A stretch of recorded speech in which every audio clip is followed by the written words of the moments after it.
Telugu cinema కొత్త పుంతలు దొక్కుతుంది.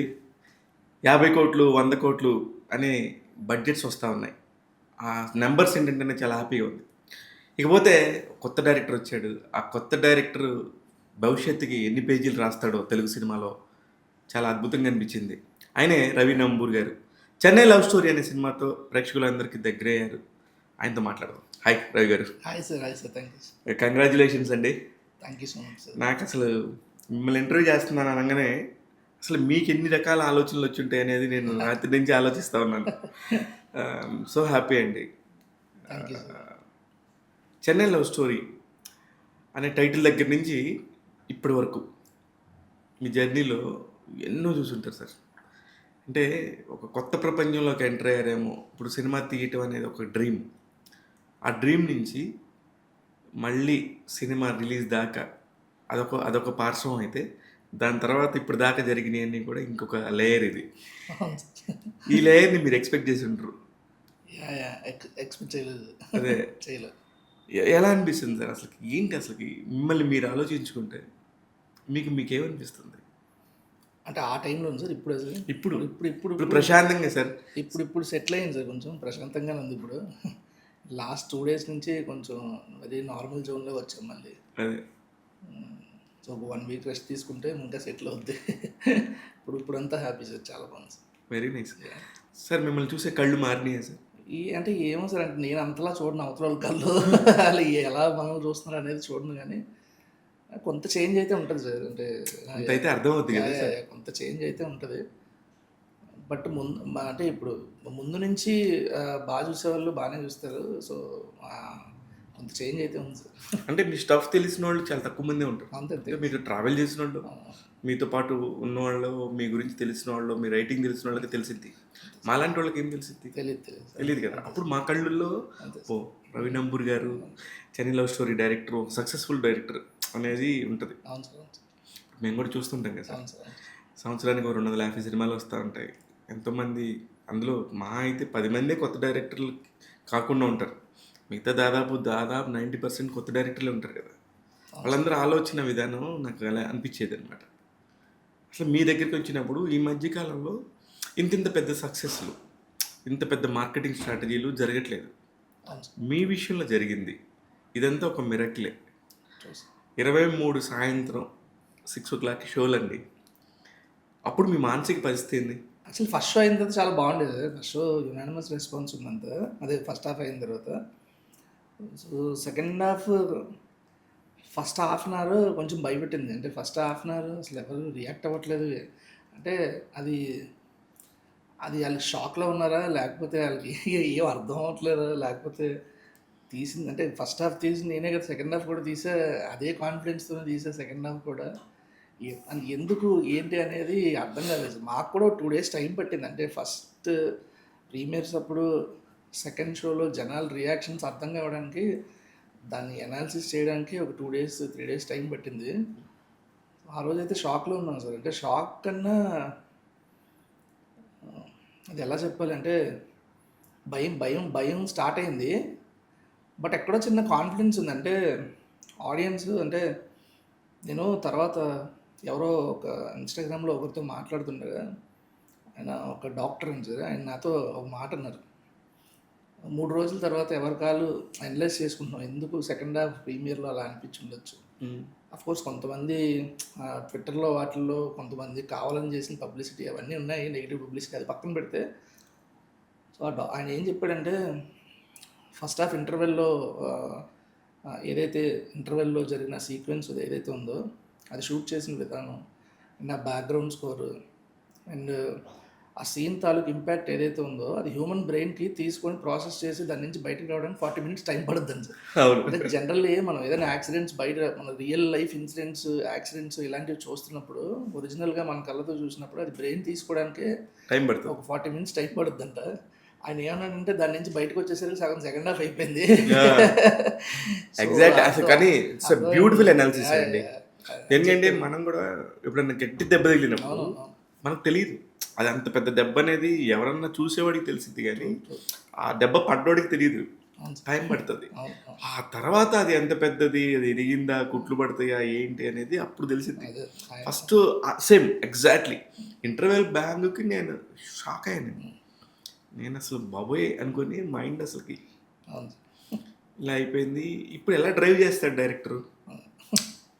అంటే సినిమా చూసే ప్రేక్షకుడు వేరు, రివ్యూవర్ వేరు, ఒక జెన్యూన్ సినిమా లవర్ వేరు సార్. True true. ఇదైతే నేను 100% యాక్సెప్ట్ చేస్తాను. నాలో ఈ 3 ఉన్నాయి. ఇప్పుడు నాలాంటి పరిస్థితి ఎలా ఉంటుందంటే ఏది చెప్పలేను నేను.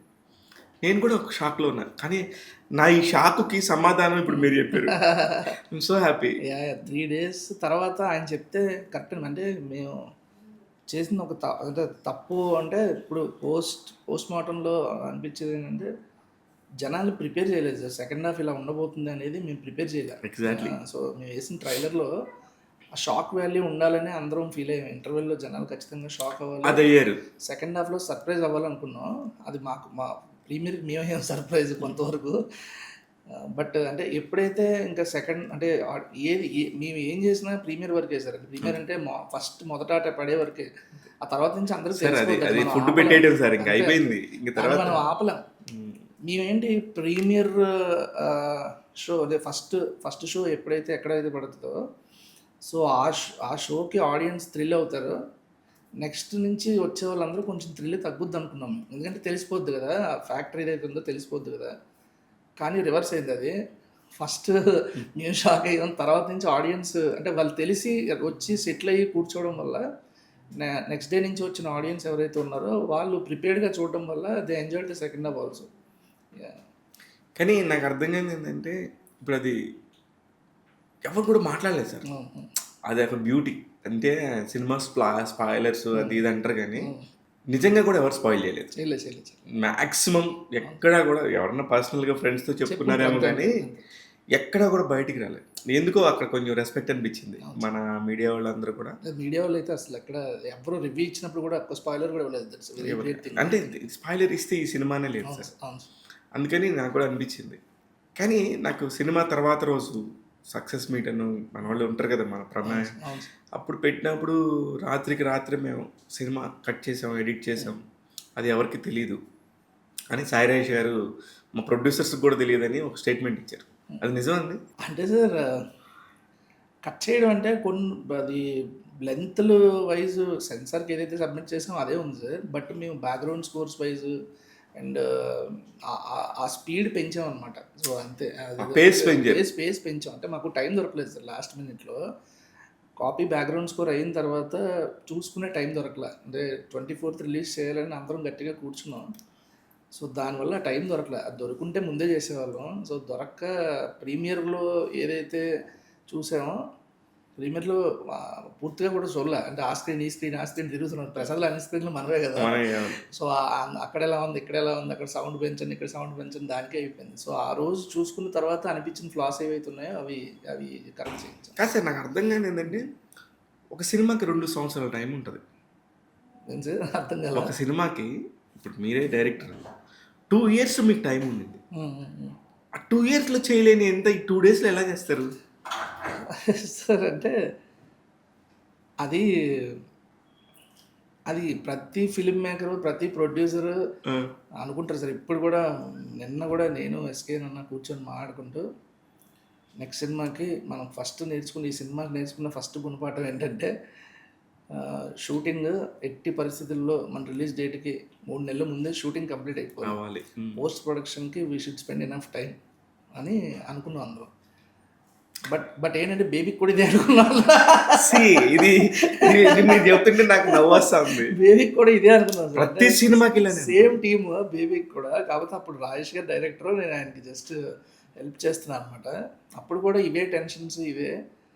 బట్ ఎక్కడో అంటే ఏంటంటే సార్, ఆ సినిమాకి ఈ సినిమాకి ఉన్న కామన్ థింగ్ ఏంటంటే సార్, నెక్స్ట్ సినిమాకి కరెక్ట్ చేసుకోవాల్సింది అనిపించింది. నేను ఎస్కే అన్న రాజేష్ గారు అందరం కూర్చున్నప్పుడు మాట్లాడుకుంది ఏంటంటే 2 సినిమాలకి రైటింగ్ అనేది ప్రాసెస్లో డెవలప్ అవుతూ వచ్చింది సార్. అంటే అది దానివల్ల కూడా కొంత మేము షూటింగ్ లేట్ చేసి అంటే ఉన్న వాళ్ళందరూ ఎలాంటి వాళ్ళు అంటే సార్, రాజేష్ గారు కానీ, ఎస్కే అన్న కానీ, అండ్ వాళ్ళతో ఉండడం వల్ల నాకు కూడా వచ్చింది ఏంటంటే, ఇప్పుడు ఒక సీన్ తీసామనుకోండి సార్, ఎక్కడో చిన్న డిస్సాటిస్ఫాక్షన్ ఉందనుకోండి, ఇంకా అసలు వితౌట్ ఎనీ సెకండ్ థాట్ మళ్ళీ నెక్స్ట్ డేనే మళ్ళీ దాన్ని రీషూట్ కొన్ని షాట్లు తీయడం, లేకపోతే ఇంకొంచెం డెవలప్ చేయడం, అలా చేస్తూ ఉంటాం అనమాట. ఇది మామూలుగా జనరల్గా బయట ప్రొడ్యూసర్స్ అయితే చేయలేరు. ఏమంటారా ముందు చూసుకో అన్నీ అంటారు, కానీ అస్సలు టూ వెల్కమింగ్గా ఉంటారు అనమాట మా వాళ్ళు. అది నిజంగా చాలా గొప్ప విషయమే. ఎందుకంటే వాళ్ళు వచ్చిన స్థాయి నుంచి అవును. ఎంత కష్టపడి తప్పుగా అనుకోవద్దు, Yeah. ఎంత చిన్న స్థాయి నుంచి వచ్చారో నాకు తెలుసు కాబట్టి వాళ్ళు మళ్ళీ ఈ లిబర్టీ ఇవ్వటం అనేది, ఇప్పుడు ఇట్లాంటి వాళ్ళే 1-4 సార్లు ప్రీ ప్రొడక్షన్ ఎక్కువ టైం తీసుకొని ఇంకా ఇంతే ఇది దిస్ ఇస్ ఫైనల్ అనుకొని చెప్పి వెళ్ళాల్సిన టైం యాక్చువల్లీ.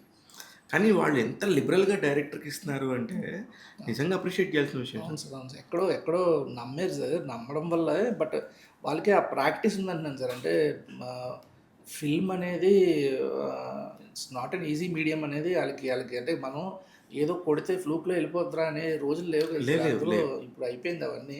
ఆ రోజులు ఆ రోజులు వేరు. ఇప్పుడు అంటే జస్ట్ ముందు సినిమా హిట్ బట్టి నెక్స్ట్ సినిమాకి అది క్యారీ ఫార్వర్డ్ అవుద్ది, ఇలాంటివన్నీ పోయినాయి కదా. ప్రతి సినిమా ప్రతి సినిమా కొత్త బేబీనే. కొత్త బేబీనే.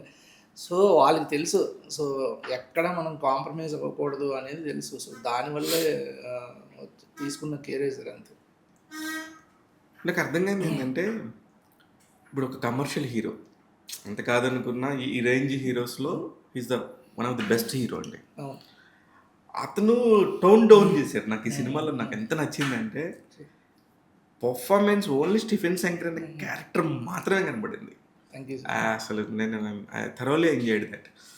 అదేంటంటే ఒక స్థాయి తర్వాత ఏమవుతుందంటే హీరోలకి నేను ఇది అనేది అతని వల్ల అతని చుట్టుపక్కల ఉన్న వాళ్ళ వల్ల ఒక మార్కెట్ క్రియేట్ అవ్వటం వల్ల సంథింగ్ ఏదో జరిగిపోతూ ఉంటుంది.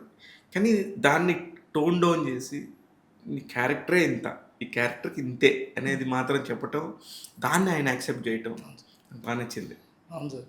ఫస్ట్ డే నుంచే అది బిలీవ్ చేశారు.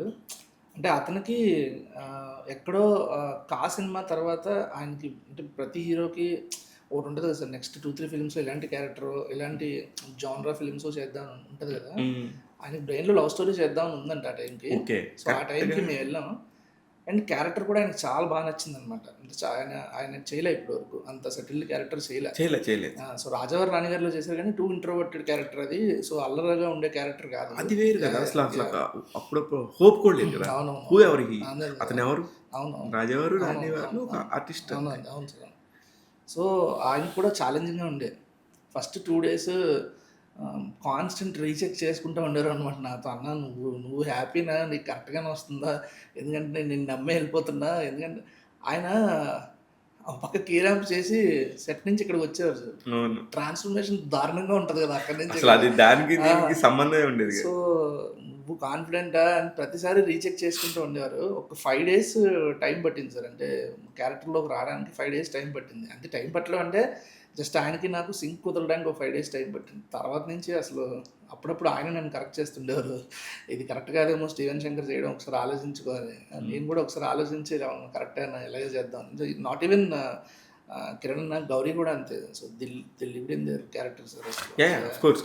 అయితే కిరణ్ గారు అంటే నేను ఒక్కొక్క పాయింట్ ఒక్కొక్కళ్ళ దగ్గర నుంచి వస్తున్నానులే, అందుకని కిరణ్ గారు ఆ పర్టికులర్ క్యారెక్టర్లో అలా అంటే నాకు తెలిసింది ఏంటంటే డైరెక్టర్కి హీరోకి అసలు పడట్లేదు. అంటే ఫస్ట్లో ఈ వెరీ బిగినింగ్ స్టేజ్, ఇప్పుడు మీరు చెప్పిన 5 రోజులు ఏమో తెలియదు మా సినిమా కన్నా మీ సినిమా అసలు not even single day sir, not even single day. Okay. అంటే నాకు ఈ మొత్తం ఈ ప్రాసెస్లో, సినిమా ప్రాసెస్లో నా అదే ఇప్పుడు సొంత వాళ్ళు అంటే రాజేష్ గారు, ఎస్కే గారు క్రియేటివ్గా ఏదో అంటే ఇష్యూస్ ఉంటాయి కదా సార్, ఏదో ఒకటి వస్తుంటుంది కదా. సో అందరితో ఇష్యూస్ ఉన్నాయి, కానీ అసలు యాక్టర్స్తో మాత్రం అసలు ఒక్క రోజు కూడా లేదు, అసలు ఒక్క క్షణం కూడా లేదు అసలు కిరణ్తో. కానీ ఇప్పుడు ఈ విభేదాలు అంటే ఐ మీన్ ఒక క్రియేటివ్ డిఫరెన్సెస్ కానీ ఇట్లాంటివి వచ్చినప్పుడు ఎక్కడొకక్కడ ఇది ఆగిపోద్దేమో, మన లైఫ్ ఏమైపోతుంది, ఇది మనల్ని నమ్మి వాళ్ళు ఇన్వెస్ట్ చేస్తున్నారు, మనకెందుకు కాంప్రమైజ్ అయిపోదాం అనే మైండ్ సెట్ వస్తుందండి కొత్త డైరెక్టర్లకి. ఊరికే ఇట్స్ ఆహా! వస్తుంది సార్ ఖచ్చితంగా. బయట వాళ్ళ దగ్గర చేసుంటే వచ్చేదేమో గానీ, నాకు ఎప్పటి నుంచో పరిచయం లేదు సార్. అంటే ఆల్మోస్ట్ ఒక 10 ఇయర్స్ నుంచి ఎస్కే అని తెలుసు నాకు. ఓకే. ఎప్పటి నుంచో నేను డైరెక్టర్‌ని చేస్తా అంటా ఉండేవారు ఆయన. సో, ఆయనకి కూడా ఒక డ్రీమ్ అనమాట. అంటే రవి ఒక మంచి సక్సెస్ కొడితే చూడాలనుందనేది ఆయనకి కూడా ఒక డ్రీమ్. సూపర్. సో, ఎప్పుడన్నా చిన్న చిన్న ఇష్యూస్ వచ్చినప్పుడు ఆ డోర్ దాటి అప్పుడప్పుడు చిరాకు పడి డోర్ ఏసి వెళ్ళిపోతుంటారు. నాకు కోపం వచ్చి సరే అని అది ఇది విసిరేయడం ఇలాంటివి ఉంటాయి గానీ, ఒక 5 తాత్కాలికం సార్. ఒక 5 నిమిషాలు అంతే. 5 నిమిషాల తర్వాత మళ్ళీ అది మెచ్యూరిటీతో వచ్చే maturity and at the same time relation కూడా ఉంటది కదా sir. So, right. Personal connect ఉంటది కదా! పర్సనల్ కనెక్ట్ ఇంపార్టెంట్ అదే యాక్చువల్లీ. అదే అదే పర్సనల్ కనెక్ట్ సార్. బయట అయితే ఇంత వచ్చేది కాదేమో. నాకు కూడా ఏవో ఇష్యూస్ కరెక్ట్. వచ్చుండొచ్చేమో కరెక్ట్. బయట అయితే. కరెక్ట్. కానీ నాకు తెలిసి ఇండస్ట్రీలో ఇప్పుడు సినిమాలు జరుగుతున్నాయి. ఇప్పుడు ఎస్కేఎన్ లాంటి చేస్తున్నారంటే ఈవెన్ స్టీఫెన్ శంకర్ అంటే హైరాయిస్తో అతనుకున్న జర్నీతోనే ఒక సినిమా ఎక్కిద్ది. ఇప్పుడు మీతో ఉన్న ఒక పరిచయంతోనే ఒక సినిమా ఎక్కిద్ది. అవును. లేదంటే ఒక కొత్త డైరెక్టర్ ఈజీగా పుట్టడం అనేది నా ఉద్దేశం. మీరేమంటారు? అని కష్టమే సార్ నిజంగానే. అంటే ఒకరు నమ్మి నన్ను చాలామంది వచ్చి ఎస్కేఎన్ గారికి ఒక కథ చెప్పించొచ్చు కదా! ధీరజ్ గారికి ఒక కథ చెప్పించొచ్చు కదా! అని నాకు కూడా తెలియనోళ్ళు ఎవరో అడుగుతుంటే ఆళ్ళకి నేను చెప్పాలనిపిస్తది. ఇక్కడ సినిమాలంటే అంత ఈజీ కాదు ఇప్పుడు. అంటే వాళ్ళు ఎక్కడో నీ టాలెంట్‌ని నమ్మాలి, నీ క్యారెక్టర్‌ని నమ్మాలి.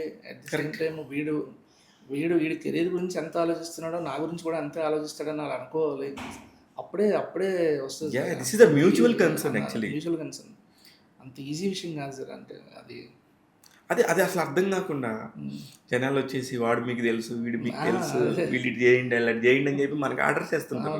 అవును సార్. చాలా కామెడీ అనిపిస్తుంది. అదే. ఇప్పుడు రవి నంబూరి గారితో ఇంటర్వ్యూ చేసినంత మాత్రాన రవి నంబూరి నా జేబులో ఉండడు కదా. అంతే కదా సార్. ఇప్పుడు చాలా మంది ఇన్‌స్టాగ్రామ్‌లో మెసేజ్‌లు కిరణ్ అబ్బవరం గారి నంబర్ పంపాలి. ఏంటి ఇప్పుడు ఆయన సినిమాలు ఆయన చేసుకుంటుంటారు. 3 ఏళ్ల వరకు ఆయన ఖాళీ లేడు. ఇప్పుడు నేనెళ్ళి కథ చెప్పినా ఆయన చేసే పరిస్థితి లేదు. ఇప్పుడు మీకెళ్ళి ఎవరో తెలియకుండా నేను ఎవరికెళ్ళి కథ చెప్పించేస్తా. ఎవరికైనా హీరోకి, ప్రొడ్యూసర్‌కి అంటుంటే నాకు పాపం వాళ్ళకి తెలీదు కదా సార్. లోపల దిగితే గానీ ఏంటన్నది తెలీదు కాబట్టి వాళ్ళు అలా అనుకుంటుంటారు. కానీ నేను నిన్ననే ఒక స్టేట్మెంట్ ఇచ్చా. సినిమా అంత ఈజీ లేదు, సినిమా అంత కష్టం లేదు. అది సూపర్ స్టేట్మెంట్ సార్ అది. నేను ఎవరికి కాదు, మన సత్యమానం భవతి సతీష్ వెంకటేష్ గారు నేను మాట్లాడుకుంటా. సార్ నాకు అర్థమైంది ఏంటంటే దీన్ని అంత ఈజీ లేదు ఏది, దీన్ని అంత కష్టం లేదు. కరెక్ట్. ఎందుకంటే ఈజీ లేదు అనడానికి ఏంటంటే క్లియర్‌గా తెలుస్తుంటది. ఎలాంటి సినిమాలు నచ్చితే జనాలకి, ఎలాంటి సినిమాలు నచ్చితే అని తెలుస్తుంటది. కష్టం లేదు ఎందుకంటే రాస్తున్నప్పుడు, తీసిన తర్వాత అది స్క్రీన్ మీద చూస్తున్నప్పుడు అది అలాంటి రియాక్షన్ వస్తదా రాదా అని చూసిన తర్వాత అర్థమవుతది. తెలుస్తుంది. 2 స్టేట్మెంట్స్ సో ట్రూ సార్. అనిపించింది నాకు. కానీ ఇవన్నీ దాటుకొని ఒక డైరెక్టర్ అవ్వాలనే డ్రీమ్ సార్ 90% పీపుల్కి ఉంటుంది సార్ ఇది. కానీ ఆ 90లో ఎక్కడో ఒకడు దాటుకొని వచ్చి డైరెక్టర్ అవుతాడు. ఆ దాటుకున్నాక మళ్ళీ 99%లో మళ్ళీ ఇంకొకటి సక్సెస్ అవుతాడు. అంతే. ఇది జరిగింది సార్ మీ లైఫ్లో. Thank you sir. నిజంగా అంతే కదా. So grateful sir. అది జరిగినప్పుడు మొత్తం మిమ్మల్ని మీరు అనాలిసిస్ చేసుకుంటే దిస్ ఈజ్ ద లైఫ్ కదా, ఇది భలే ఉంది కదా లైఫ్లో, ఇక్కడ నేను ఈ స్టెప్ కరెక్ట్గా వేసానని మిమ్మల్ని మీరు శభాష్ అనుకున్న సందర్భం ఏమైనా ఉందా?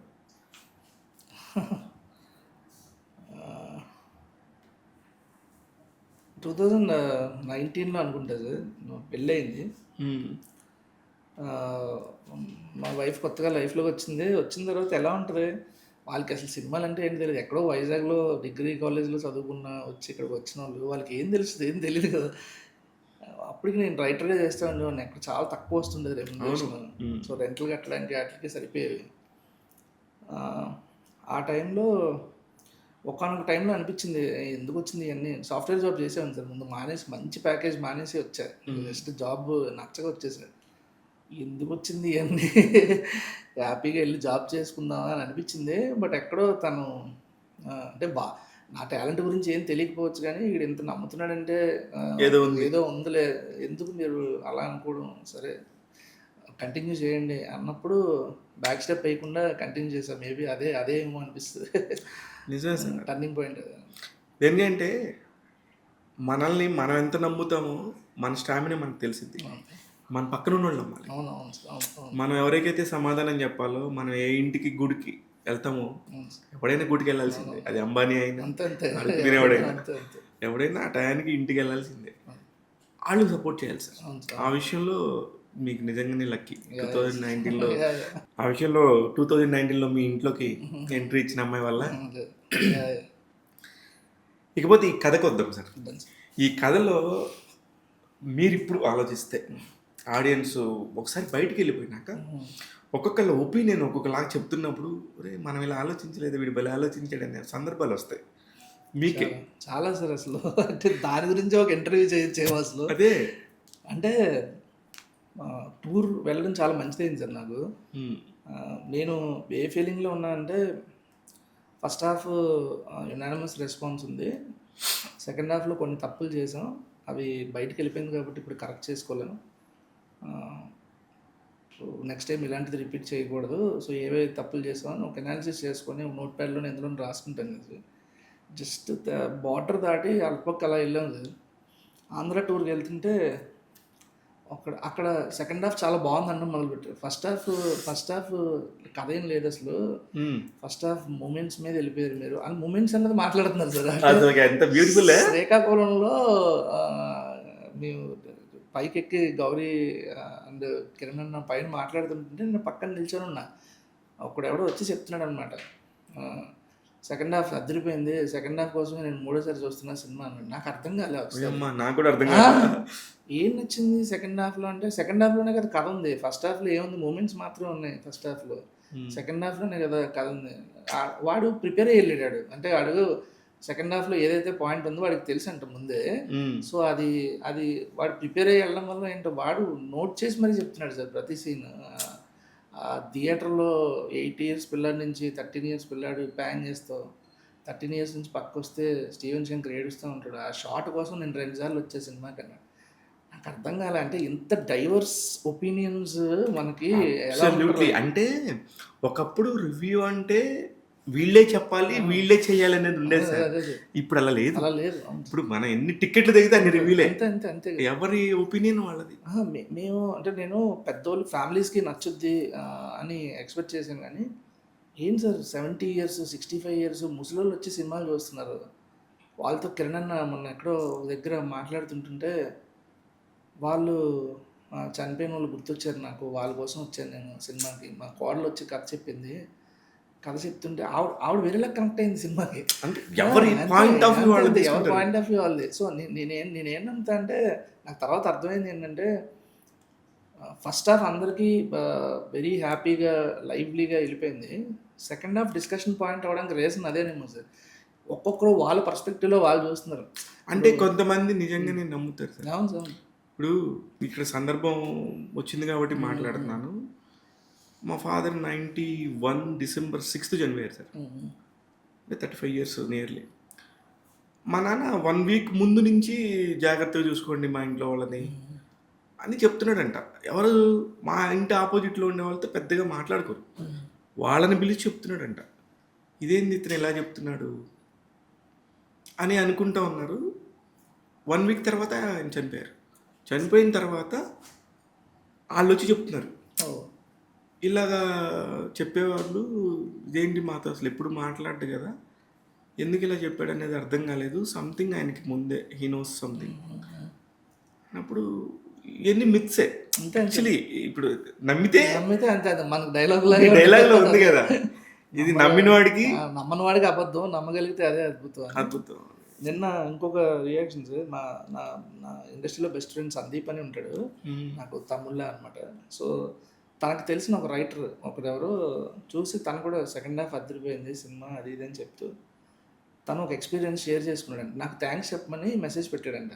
తను నాకు సందీప్ పెట్టాడన్న వామన్ అని రైటర్ ఉన్నాడని చెప్పాడు కదా, తను నీకు థ్యాంక్స్ చెప్పమన్నాడంటే ఏం నచ్చిందేమోలే అనుకున్నా. తర్వాత ఫోన్ చేసి థ్యాంక్స్ ఎందుకు చెప్పమన్నా తెలుసా అని అడిగాడంట. ఎందుకు అంటే వాళ్ళ ఫాదర్ చనిపోయి 10 years అయిందని సార్. చనిపోయిన నెక్స్ట్ డే నుంచి వాళ్ళ ఫాదర్ చుట్ట కాల్చేవారంట. చనిపోయిన నెక్స్ట్ డే నుంచి తనకు చుట్టవాసన వస్తూ ఉండేదంట. ఓకే, నాకు చుట్టవాసన వస్తుంది, ఎవరికైనా వస్తుందా అని అడుగుతుంటే ఎవరికి రావట్లేదు, తను అప్పటికే వస్తుందంట. సో అలాగా ఒక తనకి ఎప్పుడో ఒకసారి పెద్ద ఏదో పెద్ద తన లైఫ్లో చిన్న టర్నింగ్ పాయింట్ ఏదో ఉందంట. అది పూర్తిగా తెలియలేదు, నేను కూడా పర్సనల్ కలిసినప్పుడు కనుక్కోవాలి. ఆ టైం వరకు వచ్చిందండి సార్ అతను వాసన. ఆఫ్టర్ దట్ లేదంట. సో మనోడు ఎప్పుడైతే ఫస్ట్ హాఫ్లో ఆ సీన్ చూసాడో మనోడు ఇంకా పర్సనల్ కనెక్ట్ అయిపోయాడు. ఇంకా తర్వాత సెకండ్ హాఫ్లో ఆ పే ఆఫ్లు అన్నీ వస్తున్నప్పుడు ఏం నిజమే కదా ఇదంతా, నేను నేను నేను జస్ట్ ఫిక్షన్ అనుకుని రాసిన సీన్ అది ఏదైతే ఉందో. బట్ తనకు అలా కనెక్ట్ అవ్వడం, అలా అలా ముసలోళ్ళకి వాళ్ళు ఎవరో చనిపోయిన వాళ్ళు కనెక్ట్ అవుతున్నారు, గర్ల్ ఫ్రెండ్స్కి వదిలేసిన బాయ్ ఫ్రెండ్స్, తర్వాత మళ్ళీ సెకండ్ లైఫ్ కింద వచ్చిన వాళ్ళు అలా ఎవరు ఎక్కడి నుంచి కనెక్ట్ అవుతున్నారో తెలియదు. అందుకనే పర్సనల్గా కనెక్ట్ అవుతున్నారేమో ఒక్కొక్కరు. అదృష్టం మీది. ఎందుకంటే మీరు ఈ స్టోరీ చెప్పినప్పుడు అసలు ఎలా యాక్సెప్ట్ చేశారు ప్రొడ్యూసర్స్? హీరో ఎలా యాక్సెప్ట్ చేశాడు? రాజేష్ గారు కథ రాజేష్ గారిది సార్, సాయి రాజేష్ గారిది కదా. ఆయన ఫస్ట్ చెప్పినప్పుడు నాకు కూడా చెప్పగానే ఏమనిపించింది అంటే సార్, సెకండ్ హాఫ్ చాలా ఛాలెంజింగ్ సెకండ్ హాఫే, అంత ఈజీగా యాక్సెప్ట్ చేయరు. ఎంతో మనం జనాల్ని కూర్చోబెట్టాలంటే అందులో ఎంతో బ్రహ్మాండం ఉంటే తప్పితే యాక్సెప్ట్ చేయదు. ఎందుకంటే అలాంటి ఇంటర్వెల్ పడింది కాబట్టి. సో ఛాలెంజ్ నేను ఏంటంటే నాకు ఏమనిపించింది అంటే సార్, ఆ టైంలో సాదా సీదా సినిమా తీసేస్తే ఇక్కడ మనం నిలబడంలే, ఖచ్చితంగా ఏదో ఛాలెంజ్ ఉండాలి, అది కొడితే పైకి వెళ్తాం లేదంటే పోతాం, ఇంకా ఏదో ఒకటి ఫిక్స్ అవుదాం అని చెప్పేసి స్టార్ట్ చేసాం అనమాట. అలా అలా యాక్సెప్ట్ చేసింది. సో అప్పటికి తెలియదు సెకండ్ హాఫ్ ఎలా వెళ్తుంది ఏంటి అనేది తెలియదు అనమాట. సో తర్వాత స్క్రీన్ ప్లే ఇద్దరం కూర్చొని రాయడం మొదలుపెట్టిన తర్వాత టైం పట్టింది సార్, బాగానే టైం పట్టింది, 1.5 years టైం పట్టింది సార్. అంతే కదండి, ఎందుకంటే కొంచెం ఛాలెంజింగ్ సెకండ్ హాఫే కదా, కొంచెం టైం పట్టింది సార్. సూపర్. ఇక్కడ నాకు బాగా ప్రాబ్లం ఏంటంటే చాలా సినిమాలు గతంలో కూడా వచ్చినాయి కదా, వాటిని మీరు అసలు కంపేర్ చేసుకోలేదా? ఈ టాపిక్ వస్తుందేమో, ఇలాంటి సినిమా ఒకటి వచ్చింది కదా గతంలో, ఇలాంటి సందర్భం ఒకటి వచ్చింది కదా, వాటి రిజల్ట్స్ అంత గొప్పగా లేవు కదా, మనం ఎందుకు ప్రయత్నించాలి, ఎందుకు తెలిసి తప్పు చేస్తున్నాము అనేది మీకు రాలేదు ఒక క్వశ్చన్ మార్క్? అలా అంటే కథ రచయితగా ఆయన ఎప్పుడు ఆ ఫీల్డ్లో లేరు, నేను కూడా ఎప్పుడు అలా అనుకోలేదు సార్. అంటే నమ్మేం అసలు, ముందు మనకే డౌట్ ఉంటే తర్వాత చాలా మందికి డౌట్లు వస్తాయి, ఎప్పుడు ఆ ఫీలింగ్ లేదు సార్. ఎప్పుడు మొన్న కూడా ఎవరు అడుగుతుంటే చెప్తున్నా, నేను కానీ ప్రొడ్యూసర్స్ కానీ కిరణ్ గౌరీ, మా డిఓపి, మా ఎడిటర్, వీళ్ళెవ్వరూ ఒక్కరోజు కూడా మేము ఒక యావరేజ్ సినిమా తీస్తున్నాం అనే ఫీల్డ్లో పనిచేయలేదు. అవును, మీరు నాకు ఆ పోస్టర్ చూసి కోపం వచ్చింది, కల్ట్ బ్లాక్ బాస్టర్ అని. మీరు అది కొంతమందికి నచ్చకపోవచ్చు కానీ అది స్ట్రాటజికల్ మూవ్. అది నాకు నచ్చకపోవడం అనేది నా point of view as a journalist. నేను వేరేగా అది నిజంగా అంత కల్ట్ బ్లాక్ బస్టర్ అయితే ఫస్ట్ ఆనందించే వాళ్ళలో నేనే ఉంటాను. ఎందుకంటే ఐ నో ఎస్కేఎన్ గారు, అండ్ ఎస్కేఎన్ అంటే నా బడ్డీ, మాతో పాటు కలిసి తిరిగినాడు, మాతో పాటు జర్నీ చేసినాడు, ఒకడు పైకి వెళ్తున్నాడు అంటే దాని మీద అద్భుతంగా ఫీల్ అవ్వాలి కదా, అది మేము అప్పుడు ఫీల్ అవుతాం. కానీ నాకు బాబోయ్ వీళ్ళు అసలు దేనికైనా సిద్ధమస్తులు రా బాబు. అంటే మేబీ ఆ డిస్కషన్ జనాలు రావాలని పెట్టారేమో అది కల్ట్ బ్లాక్ బస్టర్ అని. కానీ అది అంత సాహసం సార్, అది ఎవరు చేయలేరు. అది ఇప్పుడు నాలాంటి అయితే అసలు చేయలేము. నేను పొరపాటున నిజంగా నాకు తెలుస్తున్నా ఇది ఒక అద్భుతం జరగబోతుందని నేను చెప్పలేను కూడా, అంటే ఆ మెంటాలిటీ కూడా కదా. కానీ ఈ సినిమాకి వచ్చిన ఏదైతే మీరు మాట్లాడుతున్నారో ఆ first half second half division, ఆ కాంట్రవర్సీలు, ఆ పెద్ద డిస్కషన్ జరిగిందో అక్కడ వీళ్ళు ఎట్లా బయటపడతారు అనేది నాకు పెద్ద క్వశ్చన్ మార్క్ అండి. ఇలా కాదు సార్, ఇలా పెద్ద క్వశ్చన్ మార్క్ అండి. దాన్ని ఎస్కేఎన్ కానీ, సాయిరాజ్ కానీ, మీరు కానీ, కిరణ్ గారు కానీ, ధీరజ్ కానీ, గౌరీ గారు కానీ, అలా నించుంటానికి మీకు అందరికి ఒక స్ట్రెంగ్త్ కావాలి ఎక్కడి నుంచో. అది ఎక్కడి నుంచి వచ్చింది సార్? సార్ అంటే యాక్చువల్లీ చెప్పాలంటే అందరూ డీలా పడ్డాం సార్, కానీ ఎక్కడో ధీరజ్ నిల్చున్నాడు. అంటే ధీరజ్కి ఎక్కడో మొండి నమ్మకం ఉంది ధీరజ్ గారు.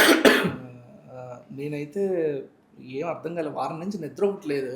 సో ఇదంతా హాలూసినేషన్సా లేకపోతే ఏంటి చర్చ, ఇలా అవ్వదు అసలు అన్న ఫీలింగ్లో ఇంటికి వెళ్ళా. అర్ధరాత్రి ఎప్పుడో నిద్ర పట్టట్లేదు ఎవరికి, అందరూ ఆన్లైన్లోనే ఉన్నారు కానీ ఎవరెవరు మాట్లాడుకోవట్లే. ఆ టైంలో లేదు మనం మంచి సినిమా తీసాం, ఫస్ట్ టైం కదా, సో సేమ్ ఇందాక మనం మాట్లాడుకున్నట్టే ఆడియన్స్ ప్రిపరేషన్ లేదు కాబట్టి చిన్న రియాక్షన్స్, ఎందుకంటే అందరూ ఎడిట్లో చాలాసార్లు చూస్తున్నాం కదా, ఎక్కడెక్కడ హైస్ ఉన్నాయి, హై పాయింట్స్ ప్రతి 10 minutesకి ఇస్తున్నాం మనం. సో డ్రాప్ అయ్యే ఛాన్స్ లేదు అక్కడ.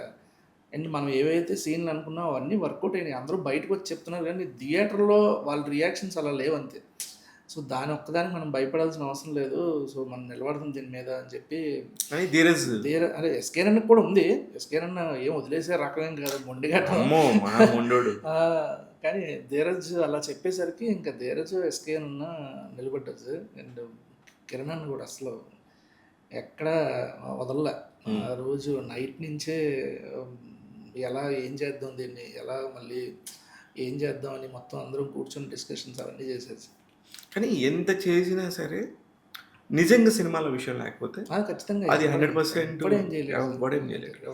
కానీ దీన్ని మీరు ఇప్పుడు ఈ సక్సెస్ని మీరు ఏ ఓటీటీలో ఎంజాయ్ చేస్తారేమో అనుకున్నాను నేను హానెస్ట్గా. అవును సార్.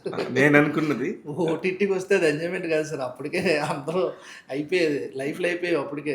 అంటే నా ఉద్దేశం సార్, కొన్ని సినిమాలు థియేటర్కి అసలు ఒక్కళ్ళు కూడా వెళ్ళకుండా తర్వాత ఓటీటీలో బ్లాక్ బాస్టర్ అయ్యి మళ్ళీ తర్వాత డైరెక్టర్కో హీరోలకో అవకాశం వచ్చిన సినిమాలు బోల్డ్ ఉన్నాయి.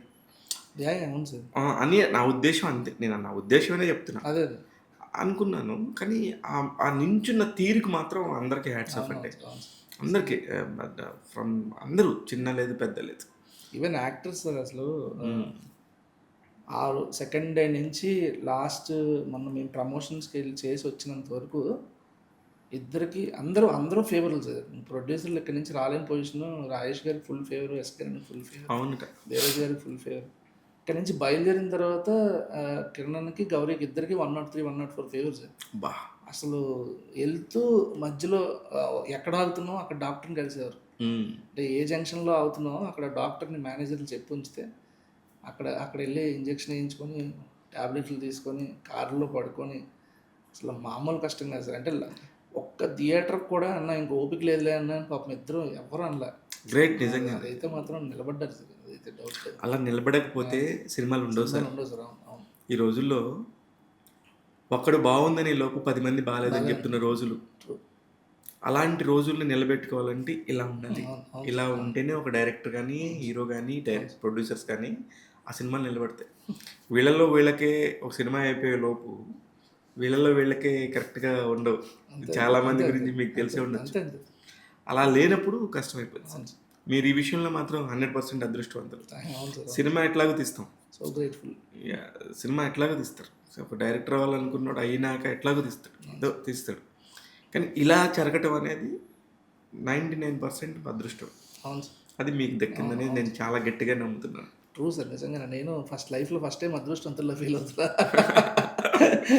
ఏంటో నేను ఏదో గట్టిగా గుచ్చి మీరు అదృష్టవంతుడని చెప్పినట్టు. లేదు నేను మొన్న కూడా ఎప్పుడో చెప్పాను సార్, నిజంగా లైఫ్లో ఫస్ట్ టైం మనకు కూడా కొంత లక్ ఉందిరా అనిపించింది. అంటే ఇలాంటి ప్రొడ్యూసర్స్, యాక్టర్స్ లాస్ట్ మినిట్ వరకు వదలకుండా ఉండే వాళ్ళు దొరకడం అనేది కూడా అదృష్టం. నాకు ఇక్కడ తెలిసిన కొత్త విషయం ఏంటంటే మీ ఇంట్లో వాళ్ళు కూడా అదృష్టవంతులే.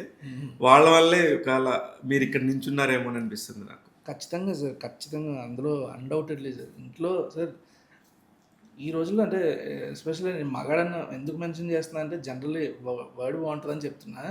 ఇంట్లో వాళ్ళు సపోర్ట్ లేకుండా ఏ మగాడు బయట ఏం పేకలేదు సార్.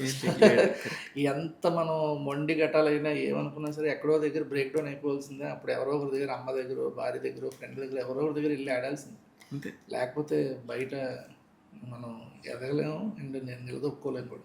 ఎన్నిసార్లు ఏడ్చారు? చాలాసార్లు సార్. కిరణ్ గారు, రవి గారు? చాలాసార్లు సార్. అంటే వెరీ ఎమోషనల్ పర్సన్ సార్ నేను. చాలాసార్లు తెలుస్తుంది.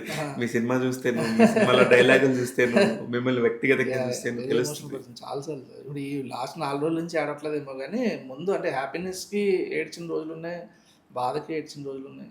ఎటువంటి బాధకి ఏడ్చేవాళ్ళు?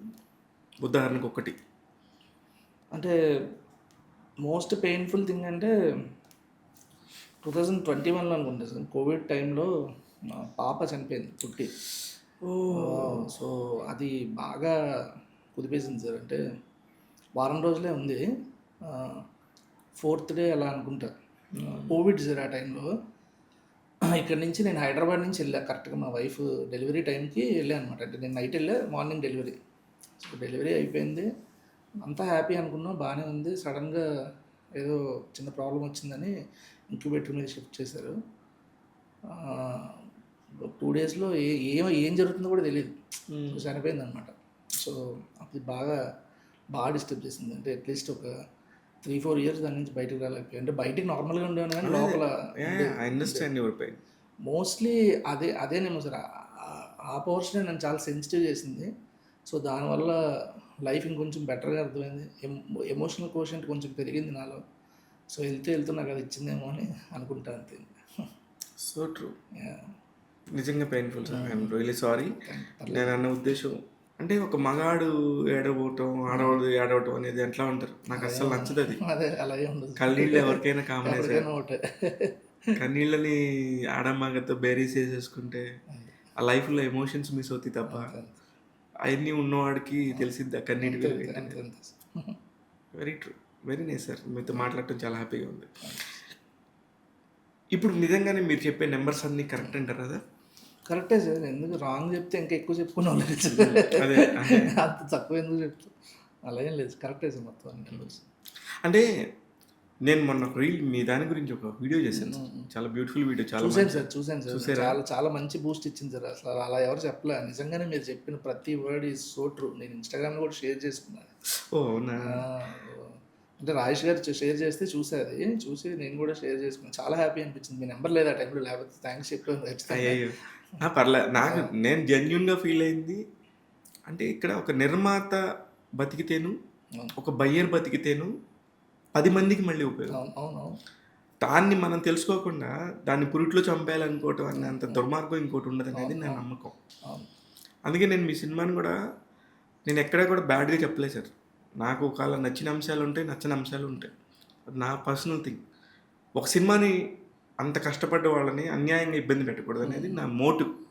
నా డే 1 నుంచి అదే మోటివ్, ఇప్పుడు కూడా అదే, ఫ్యూచర్ కూడా ఇదే. ఇందులో అయితే గేమ్ ఉండదు. ఎందుకంటే మనం ఇక్కడ బతుకుతున్నప్పుడు సినిమాని ప్రేమించాలి సార్. ఒకవేళ మీ ఐడియా ఏదన్నా ఫెయిల్ అయి ఉండొచ్చు. మీ ఐడియా ఫెయిల్ అయింది, ఓకే, దట్స్ ఫైన్. ఈ ఐడియా ఫెయిల్ అయినా కూడా ఎక్కడికి పోతారు సార్ మళ్ళీ? పూరి గారు చెప్పినట్టు ఎక్కడికి పోతాం మనం? అంతే కదా? అంతే సార్, అంతే.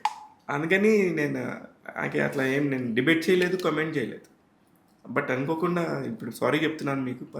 ఇది అవసరం లేదు. బట్ నా మనస్ఫూర్తిగా నాకు నిజంగా బాగాలేదు సార్. ఒక 5 రోజుల పాటు అసలు నేను నోరు కూడా తెరలేకపోయాను. Throat infection, full fever. అందుకని నేను రివ్యూ చెప్పలేకపోయాను. ఇప్పటికే ఐ ఫెల్ట్ వెరీ బ్యాడ్. లేదంటే నా వల్ల ఒక 10 టికెట్లైనా ఎక్స్ట్రా పెరిగాయి అనేది నాకు తృప్తి ఉంటుంది ఎప్పుడైనా. మీ సినిమా చెప్తే చాలా బాగా చెప్పేవాడిని సార్. అది మిస్ అయ్యా నేను. సార్ మొన్న మీరు ఇచ్చిన వీడియోనే చాలా చాలా టికెట్లు దిగి ఉంటాయి. So thankful to you for that. అంటే నిజమైన సినిమా, ఏదో సినిమా ప్రొడ్యూసర్ అవుదామని వచ్చే 100 మందిలో అన్ని రకాల వాళ్ళు ఉంటారు. సినిమాని సినిమాలాగా ప్రేమించి ఒక కథని నమ్మి దాని మీదే కూర్చొని ఒక 100 మందికి ఉపాధి కల్పించే వాళ్ళు తక్కువ మంది ఉంటారు. అందులో మనం ఉన్నాం. అందుకని ఐ ఫెల్ట్. ఇకపోతే అసలు మీకు ఇండస్ట్రీకి ఎలా సార్ సంబంధం? ఏం లేదు సార్ సంబంధం. మారుతి సార్ దగ్గర అంటే ఫస్ట్ చిన్న సినిమాలు రైటింగ్ వెర్షన్స్ అవి రాసుకుంటూ ఉండేవాడిని. ఒకరోజు ఎవరి ద్వారానో పరిచయం అయితే, ఎవరి ద్వారానో కాదు, మురళీకృష్ణ ముడిదాని అని నా ఫస్ట్ సింగిల్ కార్డ్ డైలాగ్స్ రాసిన సినిమాకి ఆయన డైరెక్టర్ అనమాట. రోజులు మారే అని. డైరెక్టర్. దానికి నేను డైలాగ్స్ రాశాను. ఓకే. అప్పుడు ఆయన మారుతి గారి దగ్గరికి తీసుకెళ్ళి పరిచయం చేశారు. ఆ తర్వాత నుంచి ఇంకా మారుతి గారు ఆయనకి ఎక్కడో నేను పర్సనల్ కనెక్ట్ అయ్యాను. అంటే స్టార్టింగ్లో నాకు అసలు ఏం తెలిసేది కాదు సార్. ఇండస్ట్రీకి వచ్చిన కొత్తలో చిన్నపిల్లడు మాట్లాడినట్టే ఉండేదన్నమాట. ఆయన ఏమని చెప్తే బాగాలేదని చెప్తే ఈడేంటి నాకు ఇలా చెప్తున్నాడు అన్న ఫీలింగ్ ఆయనకి. సో అప్పటి నుంచి పక్కనే పెట్టుకున్నారనమాట. సో ఏమైనా డిస్కషన్స్ అవన్నీ చేస్తూ ఉండేవారు.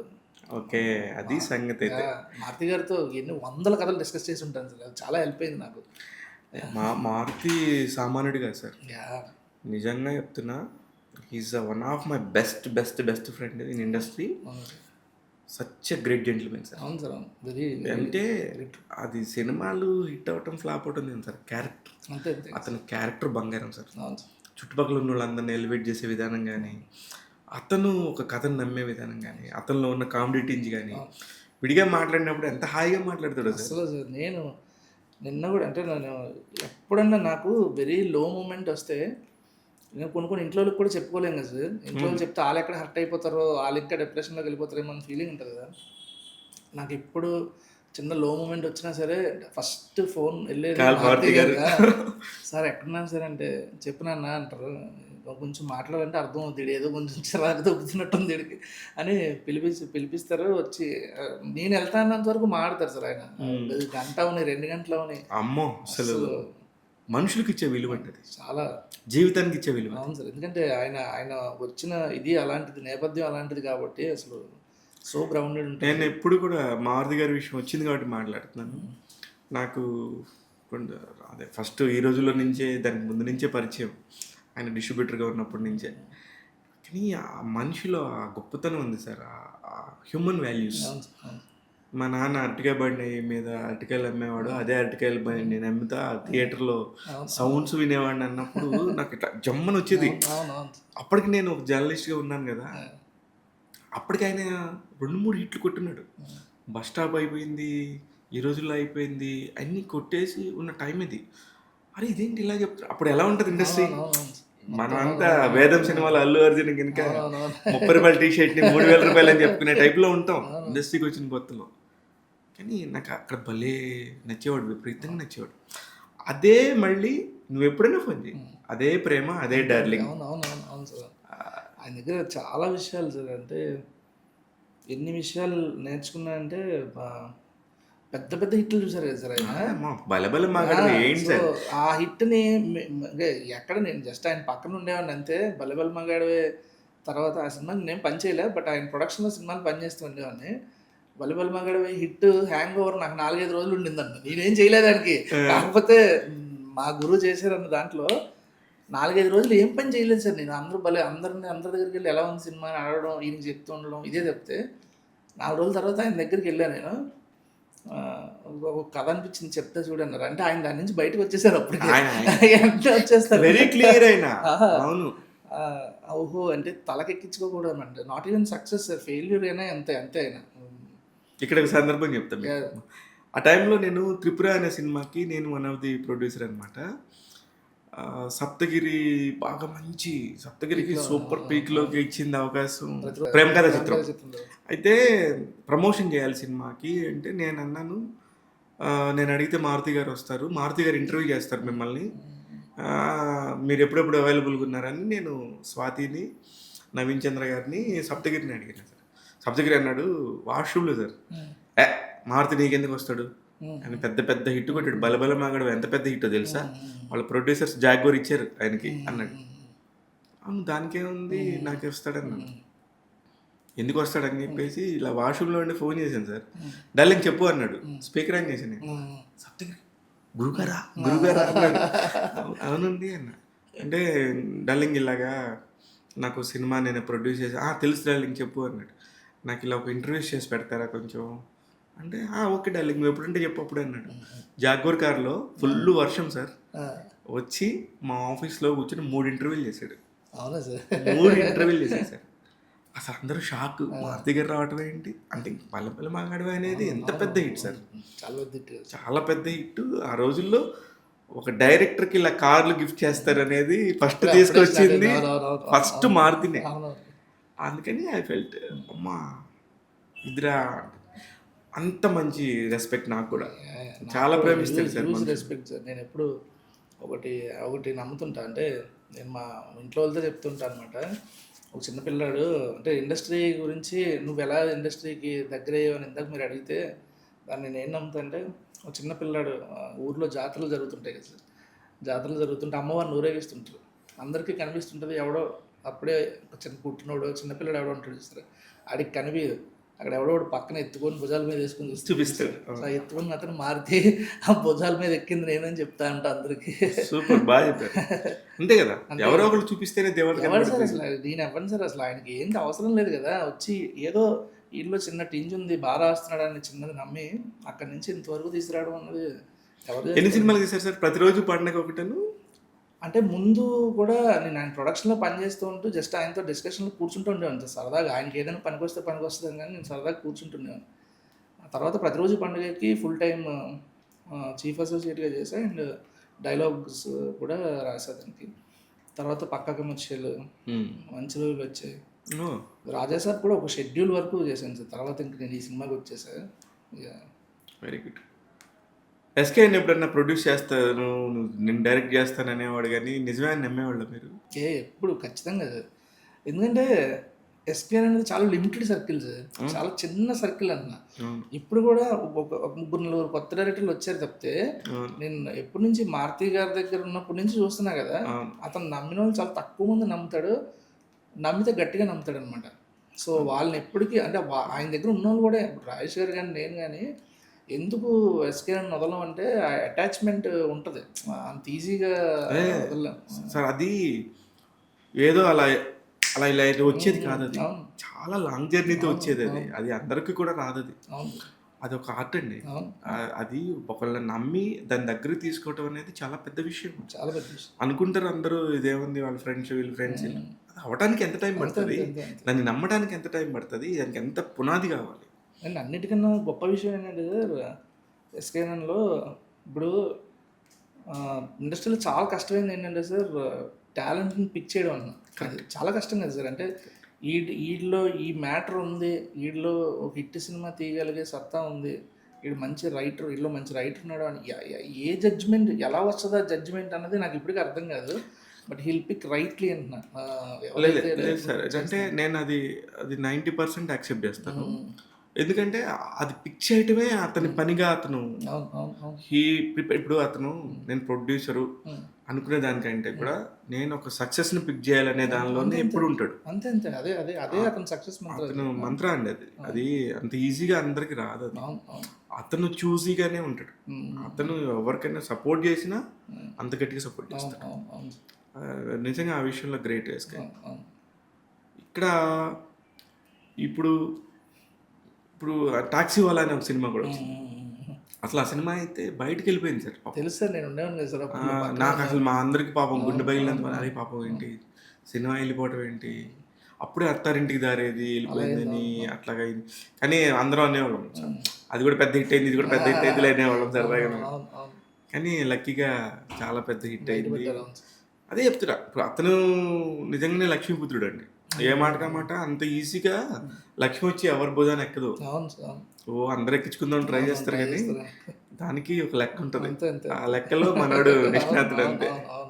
దాని పక్కన ఉన్న చుట్టూ ఉన్న ధీరజ్ కానీ మన రాజేష్ గారిని కానీ వీళ్ళు నమ్మితే ఇంక అలానే వాళ్ళ టీం అంతే. ఇప్పుడు మీరేంటి సార్ మళ్ళీ వాట్ నెక్స్ట్?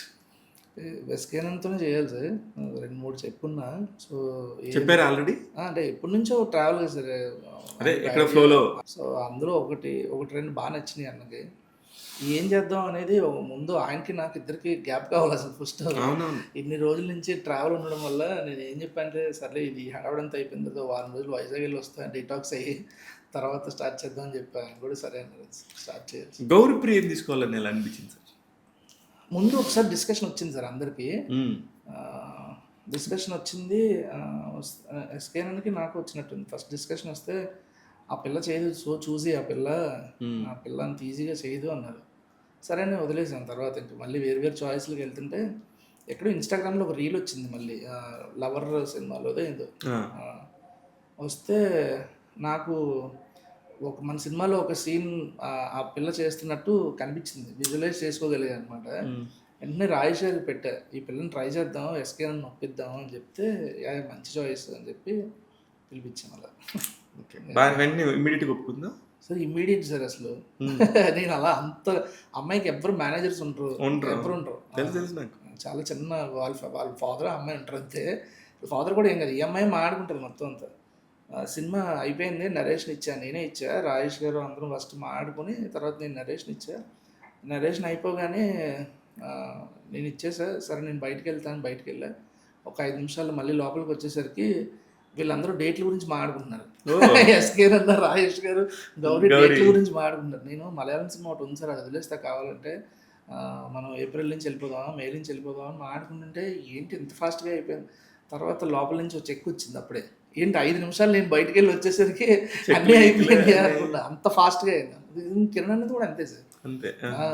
నరేషన్ ఇచ్చిన తర్వాత నాకు చాలా నచ్చింది. అంటే అప్పటికి కిరణ్ అన్న దగ్గరికి వెళ్ళేసరికి సెకండ్ హాఫ్ ఎంత డెవలప్ అవ్వాలా, సెకండ్ హాఫ్ మాకు ఏమనిపించినాయో ఆయన కూడా అనిపించినాయి చెప్పారు. సో అవి డెవలప్ చేస్తామని చెప్తే వెంటనే అంతే ఓకే. ఆయనకి అదే అసలు డౌట్లు ఏం లేవు అసలు ఎవరికి. కానీ ఒక్క నిజం మాట్లాడుకుందాం సార్, ఇప్పుడు ఎస్కేఎన్ హీరోస్ కనుక లేకపోతే ఈ సినిమా ఇంత రన్ ఉండేదా? బిజినెస్ యాంగిల్ గురించి చెప్తున్నారు సార్. లేదు, ఆఫ్టర్ షో ఖచ్చితంగా వాళ్ళ సపోర్ట్ మామూలు సపోర్ట్ కాదు సార్. ఆ టైంలో వాళ్ళు నిలబడిన తీరు ఏదైతే ఉందో అది వెరీ డ్రాస్టిక్, అన్మ్యాచ్డ్ అండి, ఎవరికి మ్యాచ్ చేయలేరు దాన్ని. ఎందుకంటే ఇప్పుడు మీకు బేబీ హిట్ తీసుకుందాం, ఇట్స్ ఎ హ్యూమన్ డ్రామా. రియల్గా జనాలందరిలో జరుగుతుంది, ప్రతి నలుగురిలో ఇద్దరికి అలాంటి అనుభవాలు. మోర్ కాంటెంపరీ సార్, అది కాంటెంపరీ వల్ల రిపీట్ ఆడియన్స్ అదంతా. నెక్స్ట్ కలర్ ఫోటో తీసుకుందాం. కలర్ ఫోటోలో ద డిస్క్రిమినేషన్ ఆఫ్ హ్యూమన్ ఎంత ఇంపెకబుల్గా దారుణంగా ఉంటుంది ఆ వ్యవస్థ. అది అందరు కూడా కరెక్ట్ యాక్సెప్ట్ చేసుకున్నాను.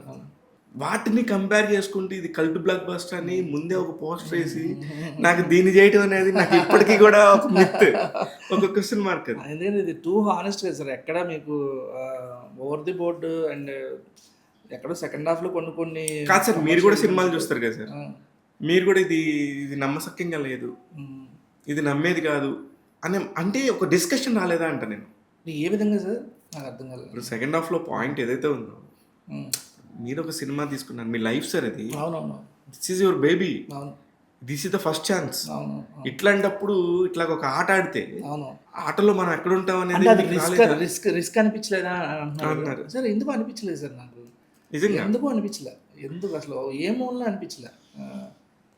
ఒకరిద్దరు టీంలో అనేవాళ్ళు కానీ, బట్ నేను అంటే ఆ మూమెంట్కి థియేటర్లో చూసే ఆడియన్స్కి ఏంటిది ఇలా అవుతుందా అన్న ఫీలింగ్ రావచ్చు, కానీ ఆ తర్వాత ఉండే డ్రామాని బాగా నమ్మాను సార్ నేను. తర్వాత వచ్చే డ్రామాని అది కట్టిపడేస్తుందని నేను నమ్మాను. ఎందుకు అనిపించకపోవడం మంచిదైంది, లేకపోతే నేను నమ్మకపోతే అది తీయగలిగేవాని కాదు కదా. ఎప్పుడు అనిపించలేదు సార్. అంటే నేను ఇంకొకటి ఏంటంటే, మనం ఆ ఇద్దరు ముగ్గురు చెప్పడం వల్లే నేను ఎక్కడో ఫస్ట్ హాఫ్ నుంచే మనం ఇందాక మాట్లాడుకున్న డైలాగ్స్ కానీ అది నమ్మకపోతే అది ఒక అబద్ధం, నమ్మగలిగితే అదే అద్భుతం అని. అండ్ హోయిలా హోయిలా సాంగ్ అయిపోయిన తర్వాత ఇద్దరి మధ్య సెకండ్ హాఫ్లో ట్రావెల్ మొదలవుతున్నప్పుడు here the magic starts. So అంటే ఇదంతా ఇది ఒక మాయను నువ్వు ఫీల్ అయ్యే చూడు సినిమా అనేది ఎక్కడ దగ్గర ఇంజెక్ట్ చేద్దామని ట్రై చేసింది. అలా కొంతమంది చెప్పబట్టే అవన్నీ చేసింది.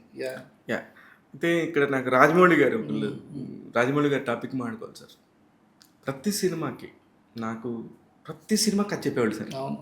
అది నేనేంటి ఈయనేంటి కట్ చెప్పేస్తున్నాడు, ఎవరు జనం ఎందుకు చూస్తారు అనుకున్నాడు. అది చూపించడమే మ్యాజిక్, డైరెక్టర్లో ఉన్న మ్యాజిక్. కథ చెప్పేసి అంత ధైర్యం ఎక్కడి నుంచి వస్తుందంటే తన కథనంలో ఎంత మనం డెవలప్ చేయగలం అనేది ఆయనకి స్టామినా ఉంటుంది. దానివల్ల ఒక ప్రేక్షకుడిని ప్రిపేర్ చేస్తారు. మీరు ప్రిపేర్ చేయలేదు. అది నిజంగానే. అంటే రాజమౌళి గారు కొన్ని సినిమాలకి ఆయనకి ఈ సినిమాలకి జనాలకి ప్రిపేర్ అయ్యి వస్తే బెటర్ అని ఫీల్ అయ్యారంటే అట్లా కథ చెప్పేస్తారు ముందే. అయితే మాకు మొత్తం కథ చెప్పేసారు. మర్యాదరామని చెప్పారు. అలా చెప్పకపోతే మ్యాజిక్ జరగదు అనుకుంటే ముందే చెప్పేస్తారు. మీ ఎక్కడో ఆయన స్ట్రాటజీ ఫాలో అవ్వలేదే ఉన్నది. అండ్ ఇంకోటి ఏంటంటే సార్, మేము ఎందుకు అవ్వలేకపోయామంటే, ఇప్పుడు రాజమౌళి గారు ఈగ కానీ మర్యాదరామన్ కానీ ఆ కాన్సెప్ట్స్ ఏవైతే ఉంటాయో అవి ఫస్ట్ హాఫ్లో ఒక 20 minutes తర్వాత, లేకపోతే ఫస్ట్ హాఫ్లో ఇంటర్వెల్ టైంకో స్టార్ట్ అయిపోతాయి. ఇప్పుడు మన ఏగ తీసుకుంటే ఏగ 20 నిమిషాలకు వచ్చేస్తుంది, 20 నిమిషాలకో 25 నిమిషాలకు వచ్చేస్తుంది. మర్యాదరామన్ తీసుకుంటే ఇంటర్వెల్ టైంకి వీడు ఇంట్లో లాక్ అయిపోయారు సునీల్ గారు అన్నది తెలిసిపోతుంది. మాది అలా కాదు కదా సార్. సెకండ్ హాఫ్లో 20 నిమిషాల తర్వాత వస్తున్న పాయింట్ స్క్రీన్ ప్లేలో అలా సెట్ అయింది కాబట్టి 20 నిమిషాల తర్వాత వస్తున్న పాయింట్ ముందే చెప్పేస్తే జనాలకు ఫస్ట్ హాఫ్ చూడడానికి ఓపిక ఉంటుందా ఉండదా అని కొన్ని ఇన్సెక్యూరిటీస్ వల్ల చాలాసార్లు వచ్చింది సార్ డిస్కషన్. అది చెప్పేద్దామా, లేకపోతే లీక్లు ఏమైనా ఇద్దామా, ఏమన్నా అంటే బయట ఎవరి ద్వారా ఏమైనా లీక్లు ఏమైనా ఇవ్వచ్చా, లేకపోతే ట్రైలర్లో ఎక్కడో తెలియని లీక్ చేయొచ్చా. అందుకే ఈ సినిమాకి మీరు చూస్తే సార్, నాకు తెలిసి ఈ మధ్యకాలంలో ఎవరు అలాంటి రిస్క్ చేసి ఉంటారు. ట్రైలర్ ఎప్పుడు సార్ మేము 5 రోజుల ముందు 6 రోజుల ముందు కరెక్ట్ నెల రోజుల నుంచి కట్ చేస్తున్నాం sir trailer. Different opinions. Kadiyam పైకి లేచి ఒక షాట్ వేద్దాం, ఒక్క షాట్ వేద్దాం, అట్లీస్ట్ ఆడియన్స్కి ఇందులో ఫ్యాంటసీ ఎలిమెంట్ ఉందని తెలుస్తుంది, లేకపోతే పూర్తిగా చెప్పేద్దాం. అసలు అన్ని వెర్షన్స్ చేసాం సార్. అసలు అన్ని వెర్షన్స్ ట్రైలర్లు ఎవరు చేయరు. ఎందుకంటే ఒక్కొక్కరిది ఒక్కొక్క ఒపీనియన్స్. ఇక్కడ ఎవరు మా నలుగురిలో ఎవరు ముగ్గురు ఒకవైపు ఉంటే అది ఎవరన్నా ఉండండి, డైరెక్టర్ అవనండి, ప్రొడ్యూసర్ అవనండి, మా నలుగురిలో ముగ్గురు ఎవరి వైపు ఉంటే అటుపక్క వెళ్ళాలి. ఓటింగ్ సిస్టమే. సో దానికి చాలా టైం పట్టేసింది. చాలా చోట్ల ఇద్దరు ఉండడం వల్ల చాలా టైం పట్టేసింది ట్రైలర్కి. కానీ మొత్తానికి ఈ రోజున ఇంత ఫ్రూట్ఫుల్గా మాట్లాడుకోవడానికి కూడా బ్యూటిఫుల్ థింగ్ అదే. అవును సార్, అవును, అంతే కదా. అదే అదే. అయితే మీ సినిమాలో ఏం సార్ అంతమంది డైరెక్టర్లు ఉన్నారు? మీ సినిమాలో డైరెక్టర్స్ మొత్తం ఎంత మన నలుగురు ఉన్నట్టున్నారు. చెప్పండి మీరు మీరు డైరెక్టర్ అండి. నేను ఆఫ్ స్క్రీన్తో కలిపా అన్ని కలిపి బాయ్. అవును, పివాస్ గారు, కరుణకుమార్ గారు, నేను, రాజేష్ గారు, ఇప్పుడు కిరణ్ అన్న, ఇంతమంది డైరెక్టర్లు ఒకే సినిమాలో పనిచేస్తారు. గౌరీ కూడా డైరెక్ట్ చేస్తే మరి ఫ్యూచర్లో. అవునండి, అమ్మాయి దగ్గర క్యాపబిలిటీ ఉంది సార్. ఉందా? చాలాసార్లు చూసాం. అంటే నాకు తమిళ రాదు సార్. చెన్నైలో షూటింగ్ చేస్తున్నప్పుడు మీకు ఇప్పుడు తెలుగులో ఇప్పుడు సినిమాలో ఉండే తమిళ డైలాగ్స్ అన్ని ఆ అమ్మాయి రాసిందే. ఎందుకంటే నాకు తమిళ రాదు కదా సార్, నేను తెలుగులో రాసేసేవాడిని. అక్కడికి వెళ్ళిన తర్వాత గౌరీ ఈ డైలాగ్ తమిళ్లో చెప్పు అంటే చెప్పేసేది. పక్కన ఎవరితో జూనియర్, ఇప్పుడు వైన్ షాప్ ఉంది కదా, వైన్ షాప్ లో అమ్మాయి వెళ్ళి అడుగుద్ది కదా, ఫస్ట్ డైలాగ్ అది ఒరిజినల్ తమిళనాడులో తీసాం సార్. వెళ్ళి తమిళనాడులో ఒక చిన్న వైన్ షాప్ దగ్గర తీసాం అనమాట. జూనియర్ ఆర్టిస్టులు అందరూ తమిళ వాళ్ళు. ఇప్పుడు వాళ్ళకి నేను ఎలా చెప్తా, వాళ్ళకి తెలుగు రాదు, నేను తమిళ రాట్లా. గౌరీని అందరికి ఇన్స్ట్రక్షన్స్ ఇచ్చేది, ఇలా నేను లోపలికి వస్తా, నువ్వు చూడు, నువ్వు అటుపక్క చూడు, నువ్వు లోపలికి మాట్లాడుతూ ఉండు, నువ్వు ఈ డైలాగ్ చెప్పు, నువ్వు నవ్వు అన్ని మొత్తం తనే డైరెక్ట్ చేసింది తనే. ఎందుకంటే నేను తనకు డైరెక్ట్ చేసాను, తన వాళ్ళకి చెప్పేది మొత్తం చెప్పేది అనమాట. అండ్ 9 దాటితే అక్కడ నాకు ఏంటంటే రైల్వే ట్రాక్ పక్కనే కావాలి సార్. అది ఆ షార్ట్ అప్ ట్రైన్ వెళ్ళాలని ఫిక్స్ అయిపోయాం ముందే. సో రైల్వే ట్రాక్ పక్కనే కావాలి. ట్రైన్ ఒకసారి వెళ్తే మళ్ళీ ఇంకొక అరగంట వరకు రాదు. సో అటుపక్క ఒకటి ఇటుపక్క ఒకటి కాపలా పెట్టాను. ట్రైన్ వచ్చే టైం మొత్తం అంతా రెడీగా ఉంచుకుంటాం అనమాట. సో 9ంటికి ప్యాకప్ చెప్పేయాలి. 9 దాటితే డబుల్ కాల్ షీట్ పడిపోతుంది. మీకు తెలుసు కదా, ఒక్క షార్ట్ కోసం డబుల్ కాల్ షీట్ ఏం పెడతా, అది ఒకటే బ్యాలెన్స్ ఉంది. అది ఎందుకో సెట్ అవ్వట్లే ఆ షార్ట్. కానీ అది చాలా ఇంపాక్ట్ అని ఫీల్ అయ్యాయి. ఎందుకంటే ఆ అమ్మాయి మైండ్లో అన్ని థాట్స్ రన్ అవుతున్నాయి. ట్రైన్ ఎంత స్పీడ్గా వెళ్తుందో అంత స్పీడ్గా థాట్స్ రన్ అవుతున్నాయి అని చెప్పాలన్నది మెటఫర్ అక్కడ. సో అది రావట్లేదు ఎంతకి. జనాలు అది ఒరిజినల్ లొకేషన్ అవ్వడం వల్ల జనాలు గుమిగూడిపోతున్నారు అనమాట. అదొక పెద్ద టార్చర్. అమ్మాయి మైక్ తీసుకొని అందరికి తమిళ్లో చెప్తుంది అన్న, ఏదో చెప్తుంది, వాళ్ళందరూ జరిగిపోతున్నారు. ఓహో, అయితే అర్థం అవుతుంది అనమాట. అట్లీస్ట్ ధీరజ్ కూడా ఉన్నారు ఆ రోజు సెట్ లో. ఏంటి అమ్మాయి ఎంత కమాండ్ గా మాట్లాడుతుంది అందరితో అని చెప్పేసి షాక్ అయ్యి అందరం. అయితే గౌరీ కూడా డైరెక్టర్ గా మనం చూస్తామేమో సరదాగా అన్నాను, బట్ ఏమో నిజంగా జరిగితే జరగచ్చు. మనం గట్టిగానే మేనిఫెస్ట్ చేస్తే మేనిఫెస్టేషన్ అమ్మాయి గట్టిగా నమ్మొద్దు కూడా. మా అమ్మాయి వల్ల నేను కూడా నమ్మడం మొదలు పెట్టాను మేనిఫెస్టేషన్స్. సార్ మేనిఫెస్టేషన్ నమ్మాలి సార్, ఎందుకంటే మనం చాలా బలంగా అనుకోకపోతే భగవంతుడు కూడా ఇది ఇస్తున్నాడు అంటే మనం ఎక్కడో గట్టిగా అనుకున్నాం, అది లేకపోతే అంత ఈజీగా అవ్వదు. ఇక ఈ ఆయనతో కరుణ్ కుమార్ గారిని తీసుకోవడానికి రీజన్ ఏంటి సార్? మేము తమిళ్ అంటే క్యాస్టింగ్ చాలా టైం తీసుకున్నాం సార్. అంటే పెద్దోళ్ళకి వెళ్ళాలి అనేది ఎక్కడ అనుకోలేదు. అంటే పెద్దోళ్ళు అంటే కాస్టింగ్ బలంతో టికెట్లు తెగితాయి అనే కాన్సెప్ట్ నమ్మడం మానేస్తాం సార్. అంటే కథకు సెట్ అయితే ఎంత పెద్దోడిని తీసుకురావాలి, కానీ కథకు వాళ్ళు కావాలనుకుంటే తమిళ్లో ఒక 2-3 ట్రై చేసాం సార్. అంటే అథెంటిక్ ఉండాలని. మీరు చూస్తే ఆ మదర్ క్యారెక్టర్ ఎవరైతే ఉన్నారో దేవుడు పట్టణ మదర్ క్యారెక్టర్ తమిళ ఆవిడ. అవును, తెలుసు నాకు. అసలు ఆమెను పెట్టుకోవడం కూడా ఆశ్చర్యమే. ఆవిడ కూడా చాలా ఫెమిలియర్, సూపర్ ఆర్టిస్ట్ ఆవిడ. అండ్ కరుణ్ కుమార్ దగ్గర ఒక బాయ్ పనిచేస్తాడు, వాడు ఎవడో తెలుసా సార్, వాడు మ్యాట్నీ షోనే ఏదో తమిళ్ సినిమా ఒకటి మంచి హిట్ అయింది సార్. ఆ సినిమా తమిళనాడు చెన్నై వెళ్ళినప్పుడు నేను ఒక సినిమా చూసా థియేటర్లో, మద్రాస్ మ్యాట్నీ చాలా మంచి సినిమా, చూడండి చాలా బాగుంటుంది. అందులో హీరో ఆడు. అందులో అంటే ఫ్యామిలీ మొత్తం 5 మెంబర్స్ మీద రన్ అవుద్ది. అందులో ఒక క్యారెక్టర్ అనమాట, ఫుల్ లెంత్ రోల్. సో విశ్వ తన పేరు, చాలా బాగా చేస్తున్నాడని చెప్పి చాలా బాగా చేశాడు. ఇప్పుడు మీకు ఆ సీన్ జనం యాక్సెప్ట్ చేయడానికి కారణం కూడా ఆర్టిస్ట్. సూపర్ చేసాడు సార్. అలా చేయకపోతే కరుణ్ కుమార్ లాంటి ఒక స్టేజ్ ఉన్న వ్యక్తి అలా చెప్పకపోతే అది డౌన్ అవుతుంది. వాడు అంటే అది చాలా చిన్న క్యారెక్టర్ సార్. నేను ఏమనుకున్నా, సరే చెప్పి చూద్దాం, చేస్తే అప్పుడే రిలీజ్ అయింది. మనోడు ఇంటర్వ్యూలు ఇస్తున్నాడు ఫుల్గా ఆ టైంలో చెన్నైలో. సర్లే ఎవరినో మేనేజర్ని అడిగితే కనెక్ట్ చేశాడు మనోడిని. ఫోన్లో మాట్లాడితే మనోడికి ఎక్కడో పర్సనల్ కనెక్ట్ అయింది. అది చెప్పాడు సార్, చిన్న క్యారెక్టర్ కానీ నాకు ఎక్కడో చిన్న పర్సనల్గా కనెక్ట్ అయింది. సో అందుకే నేను చేస్తాను సార్ ఇది అని చెప్తే, చాలా థ్యాంక్స్ బాబు చేయంటే చీరాలలో సెట్ వేసాం అది. చీరాలు వచ్చాడు మనోడు. మనోడు ఎంత ప్రిపేర్డ్గా ఉన్నాడంటే సార్, ఆ, వచ్చి మనోడు మొత్తం వాడి హెయిర్ అదంతా తనే చేసుకున్నాడు. షర్ట్ అది ఫుల్గా నిలిపేసుకుని బార్లో వర్కింగ్ బాయ్లో వచ్చేసాడు. ఒక ఫోటో ఏదో వాల్పేపర్ పెట్టుకున్నాడు. ఏంటి అంటే చూస్తున్నాడు, అలా చూస్తుంటే నేను పక్కకెళ్ళి మాట్లాడుతుంటే ఫోన్ చూస్తున్నావు ఏంటి నువ్వు అన్న. నేను ఏదో చెప్తాను, నాకు తమిళ రాదు, వాడికి ఏమర్థం, షూట్ టెన్షన్లో ఉన్నా నేను. లేదు సార్ నేను ఏఐలో క్రియేట్ చేశాను, ఒకవేళ నా ఫాదర్ ఉండుంటే, ఆయన చనిపోయే క్యారెక్టర్ ఫాదర్ చనిపోయాడు కదా, సో ఉండుంటే ఇలా ఉంటాడు కదా అని చెప్పి ఇద్దరిది ఫోటో పెట్టుకున్నాడు అంటాడు. ఈజ్ మెడిటేటింగ్ అనమాట ఆ సీన్ చేస్తూ. నేను చూసి షాక్ అయ్యా, వీడికి నేను ఇంకేం చెప్పవలసిన లేదు, ఈడే వెళ్ళిపోయాడు. జస్ట్ నేను ఆడికి డైలాగ్స్ కూడా నేనేం రాయలేదు, ఎలా రాస్తాను, నాకు తమిళ రాదు కదా. వాడికి ఏం చెప్పాడు, నువ్వు వెళ్తూ మాట్లాడుకున్నప్పుడు మీ నాన్న నిన్ను అంటే సెకండ్ హాఫ్లో ఆ ఎగ్జామ్స్ది అది పెట్టాం కాబట్టి, ఆర్ఆర్బీలో సెలెక్ట్ అయ్యని చెప్పాం కాబట్టి, మీ నాన్న నిన్ను పక్క నుండి టార్చర్ చేస్తున్నాడు అనుకో, అరే సరిగ్గా చదువు, ఎక్కువసేపు చదువు అని అడుగుతున్నాడు అనుకో, అప్పుడు నువ్వేం మాట్లాడుతావు అది మాట్లాడని చెప్పా. వాడు ప్రిపేర్ అయ్యి వచ్చి డైలాగ్స్ వాడంతా ఆడి చెప్పేసి వాడి బాడీ లాంగ్వేజ్ కానీ అది కానీ. సినిమా రిలీజ్ అయ్యాక అడితే మాడదాం అనుకున్నా, తనతో అసలు మాట్లాడడం కుదరలేదు. సూపర్ యాక్టర్ సార్, బాగా చేశాడు సార్.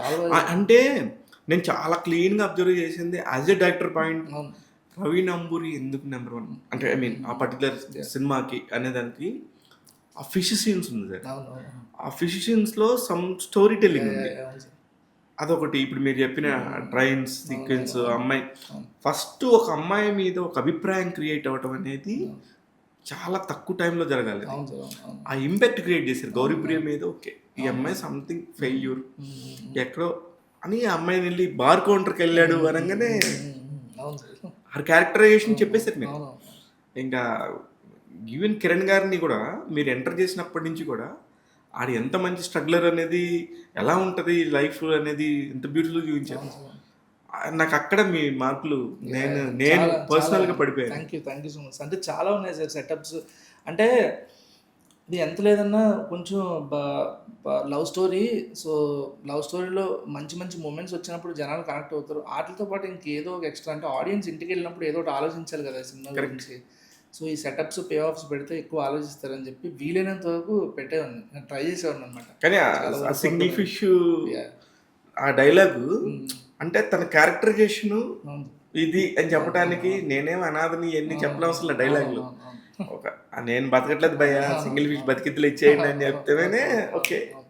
అంటే ఇట్లాంటి చిన్న చిన్న చూడటానికి కానీ ఎంత పెద్ద ఇంపాక్ట్ క్రియేట్ చేస్తాయి ఒక డైలాగ్తో, ఎంత పెద్ద కథ చెప్పొచ్చు అనే దానికి నేను మీకు okay he's a perfect writer అనేది నాకు క్లారిటీ వచ్చింది.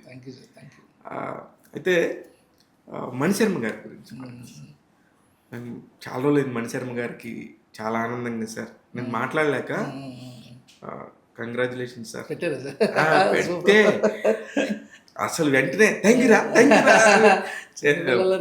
చిన్నపిల్లడే ఆయన. మణిశర్మ గారి గురించి తెలిసిన వాళ్ళకైతే చిన్నపిల్లడండి, డైరెక్ట్గా అన్ని బూతులు తిట్టేస్తాడు నన్ను, పరా ఇంటర్వ్యూ లేపా. అలాంటిది నాకు ఈ సినిమాలో మ్యాజిక్ చేశాడు సార్.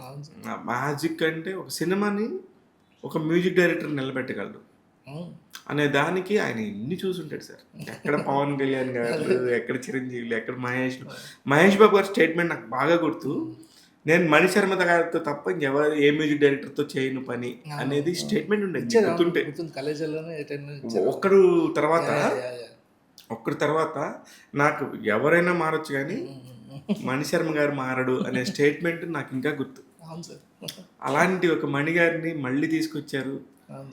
అసలుకి ఆ బ్యూటిఫుల్ సాంగ్స్, ఆ స్టోరీ టెల్లింగ్, నేనైతే మెసేజ్ పెట్టాను. నేనైతే ఫుల్ హ్యాపీ ఫీల్ అయ్యాడు. Super super super happy sir. Chiranjeevi గారు ఏంటి సార్, చిరంజీవి గారితో అసలు అదైతే నాకు కిరణ్ గారిది, మీది, ఎస్కేఎన్ గారిది అసలు నాకు వీళ్ళు కొట్టేశారా.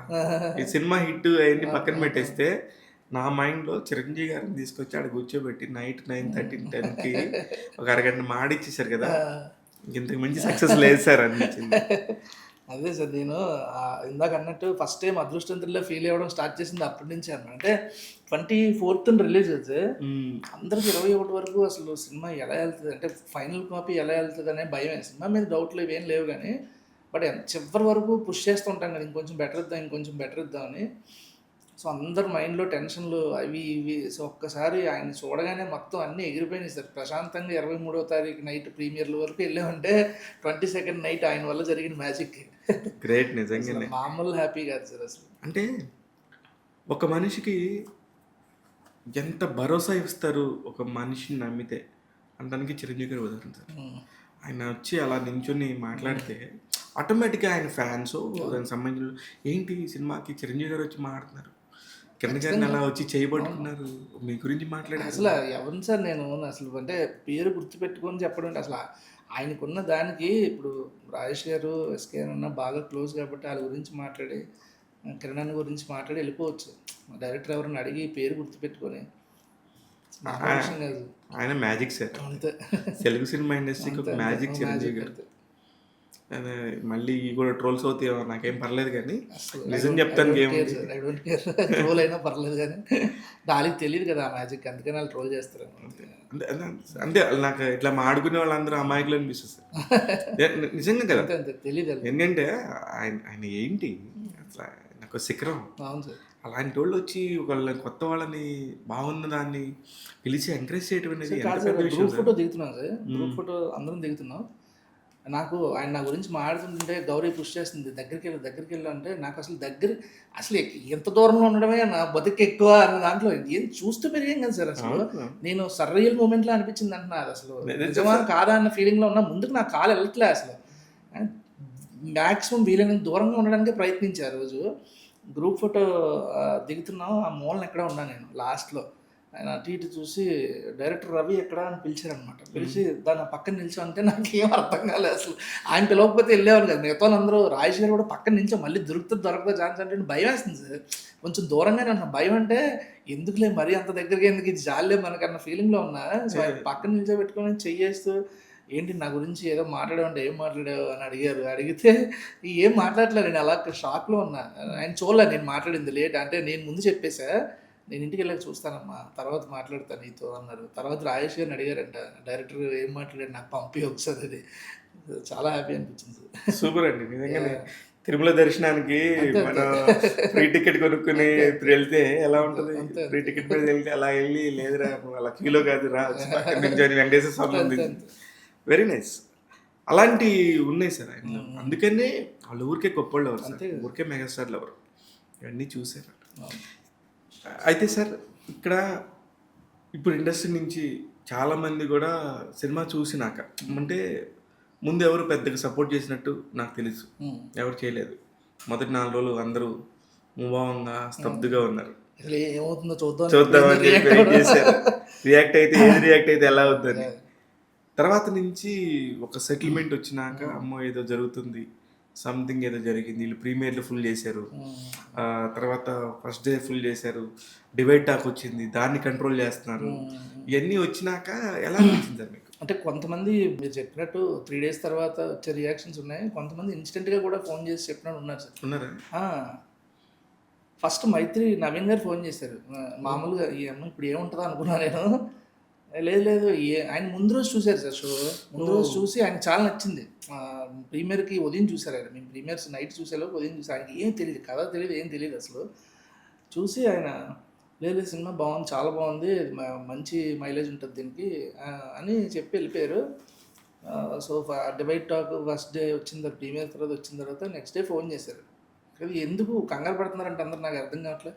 లేదు మీకు ఎవరు గ్రౌండ్ లెవెల్ తెలియట్లేదు, మార్నింగ్ షోలో మ్యాట్ని అయినాయి కదా, నేను చూశాను, కొంతమందితో మాట్లాడాను, చాలా బాగుంది రెస్పాన్స్, నీకు నైట్ కల్లా సెటిల్ అవుతుంది చూడు అన్నారు. ఆయన అనుకున్నట్టు అయింది.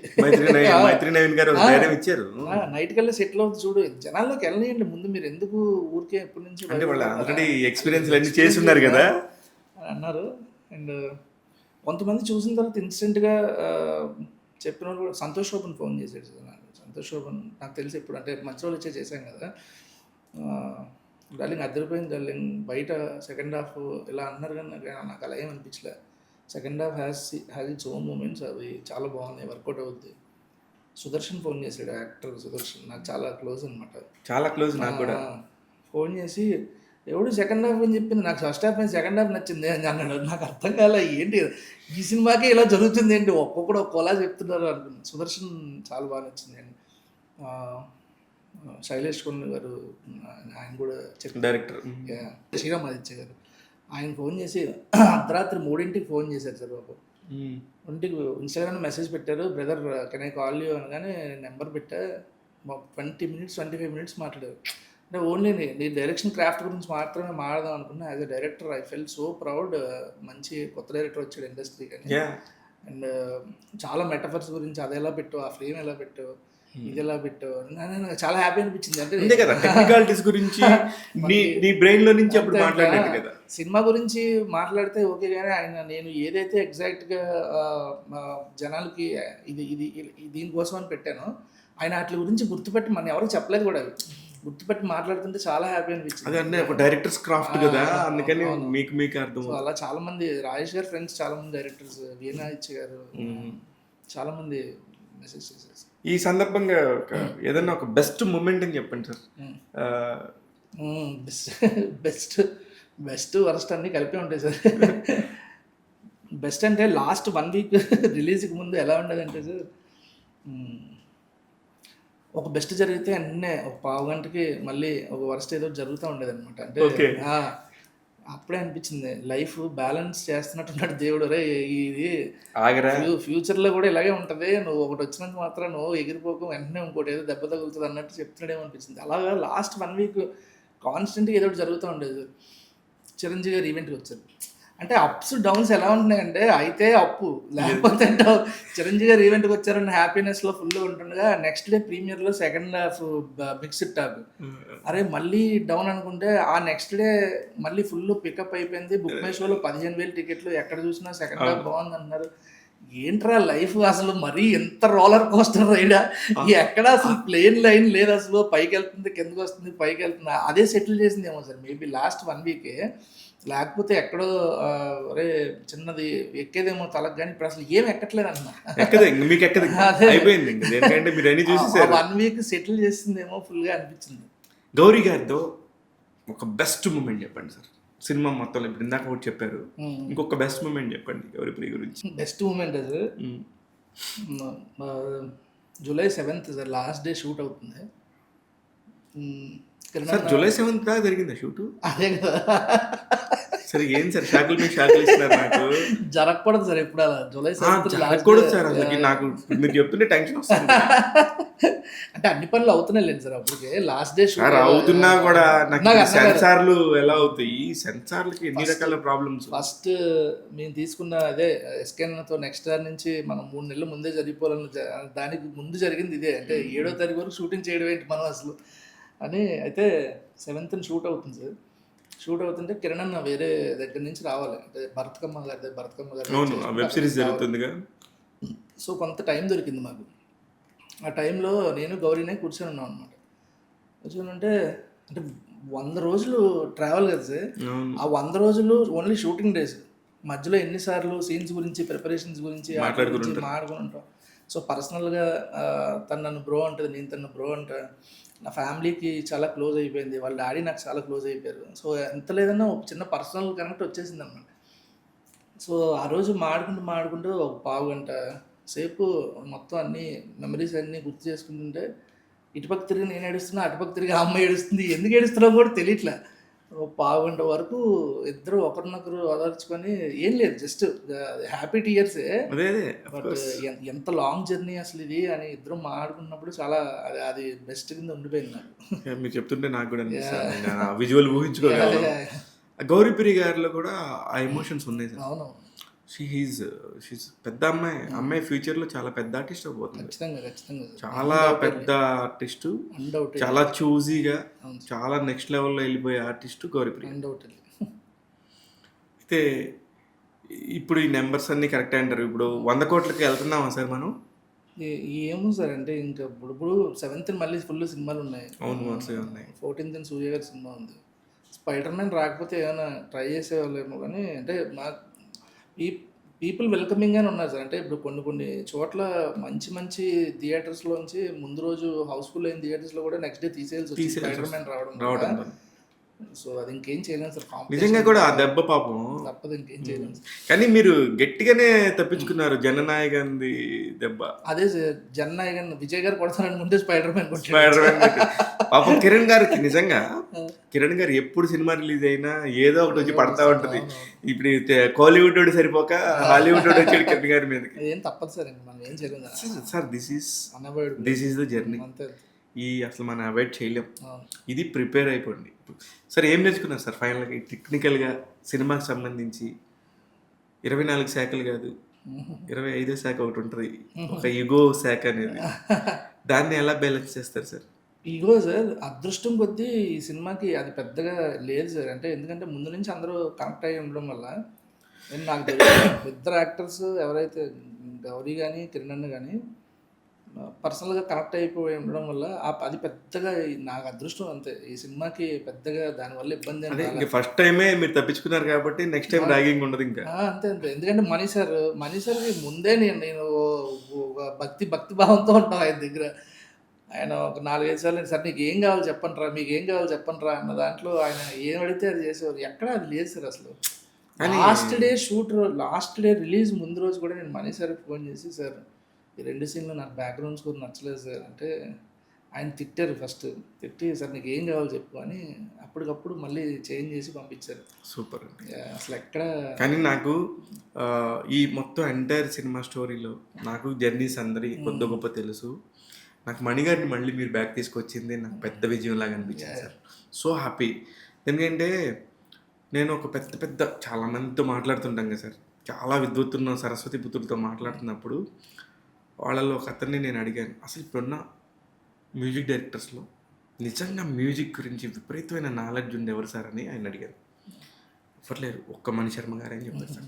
నిజం, నేను షాక్ అయ్యాను. నిజమా మణి శర్మ గారని ఎందుకు ఎలా చెప్తానంటే అతనికి సంగీత జ్ఞానం కింద నుంచి పైకి పైనుంచి కిందకి సరస్వతి ఒళ్ళో కూర్చుని ఉంటాడు ఆయన. నిజంగా అంత గొప్ప సంగీత దర్శకుడు అని చెప్పిన వ్యక్తి సామాన్యుడు కదా సార్. నేను చెప్పడం కరెక్ట్ కాదేమో అని ఇప్పుడు చెప్పట్లేదు, కానీ అద్భుతమైన వ్యక్తి.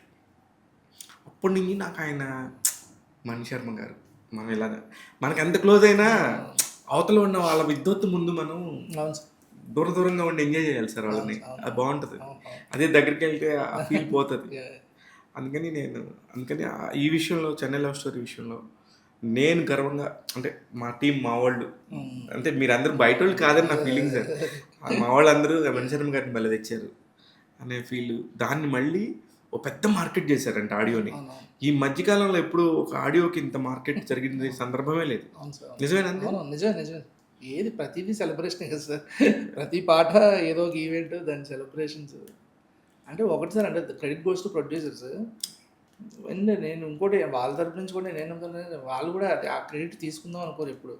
అంటే ఏంటి మణి శర్మ గారిని మనం వెనక్కి తీసుకొచ్చాం, ఎవరు సార్ మనం ఆయన తీసుకురావడానికి మనం ఎవరు చాయిస్ తీసుకున్నాం. అంటే ఆయన దగ్గరికి వెళ్ళి అడిగాము, ఒప్పుకోవడం అదృష్టం అని మేము ఫీల్ అవుతాం. ఎందుకంటే ఆయన కూడా అనుకోవచ్చు ఇప్పుడు ఏం చేస్తాంలే, ఇప్పుడు వీళ్ళతో ఇప్పుడు నెక్స్ట్ జనరేషన్ వీళ్ళు ఏం అడుగుతారు అని అనుకుని ఉంటే ఆయన ఎప్పుడు ఛాలెంజింగ్ అని తీసుకుంటారు.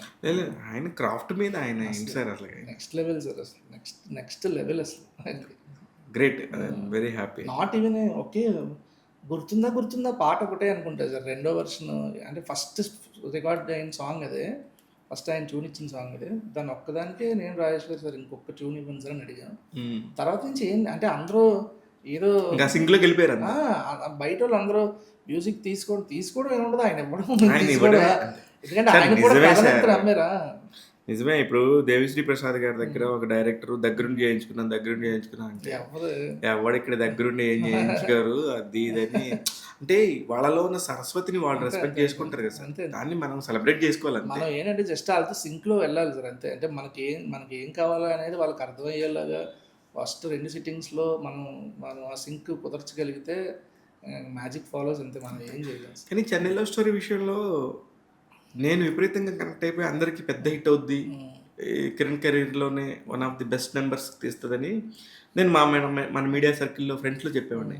ఎలా చెప్పేవాడిని అంటే నాకెప్పుడు నేను బాగా బుక్స్ చదువుతాను సార్. అయితే ఎప్పుడు తొలి ప్రేమ గొప్పదనే ఉండేది నాకు. అరే ఇదేంది మన కళ్ళ ముందు ఉన్నది రివర్స్లో భలే చెప్పారు వీళ్ళు తొలి ప్రేమ తోపు కాదు అనే దగ్గర నేను పడిపోయాను సార్. అక్కడే నేను ఎంటైర్ చెన్నై లవ్ స్టోరీలో నేను పడింది అదొకటి. ట్రైలర్ రిలీజ్ అయినాక నమ్మనోడికి ఇది అబద్ధంలానే ఉంటుంది, నమ్మితే మాత్రం ఇది ఒక అద్భుతం అంతే. ఈ రెండే నన్ను డ్రైవ్ చేసినాయి. అంటే ఒక ఆడియన్స్ పాయింట్ ఆఫ్ వ్యూలో ఇక్కడ ఆడియన్స్ గెలుస్తారు సార్. అందుకని నేను ఎప్పుడు ఆడియన్స్ పాయింట్ అనే అంటాను. Thank you sir, thank you. ఆ రెండింటిలో ఒకటి నమ్మనవాడికి అబద్ధం, అది ఆ డైలాగ్ నేను రాస్తే ఫస్ట్ అయితే అనంత్ శ్రీరామ్ గారు రాసింది. ఎందుకంటే పాట రాశారు సార్ ఆయన. పాట రాసిన తర్వాత గ్లిమ్స్లో ఆ డైలాగ్ పెడదాం అనిపించింది. ఫస్ట్ పాట రాశారు. ఆ గ్లిమ్స్ చాలా దూరం తీసుకెళ్ళింది సార్. అనంత్ శ్రీరామ్ గారు కూడా ఈ మధ్య అసలు ఎరగ తీసేస్తున్నారు, చాలా బాగా చేస్తున్నారు. ఆయన కూడా అసలు సూపర్, ఇది సార్ సూపర్ ఎక్స్పీరియన్స్ ఆయనతో చేయడం, చాలా మంచి ఎక్స్పీరియన్స్. కానీ ఒక మొదటి దర్శకుడికి ఇవన్నీ దొరికితే ఎంత మజా ఉంటుందో నేను చూస్తున్నాను సార్.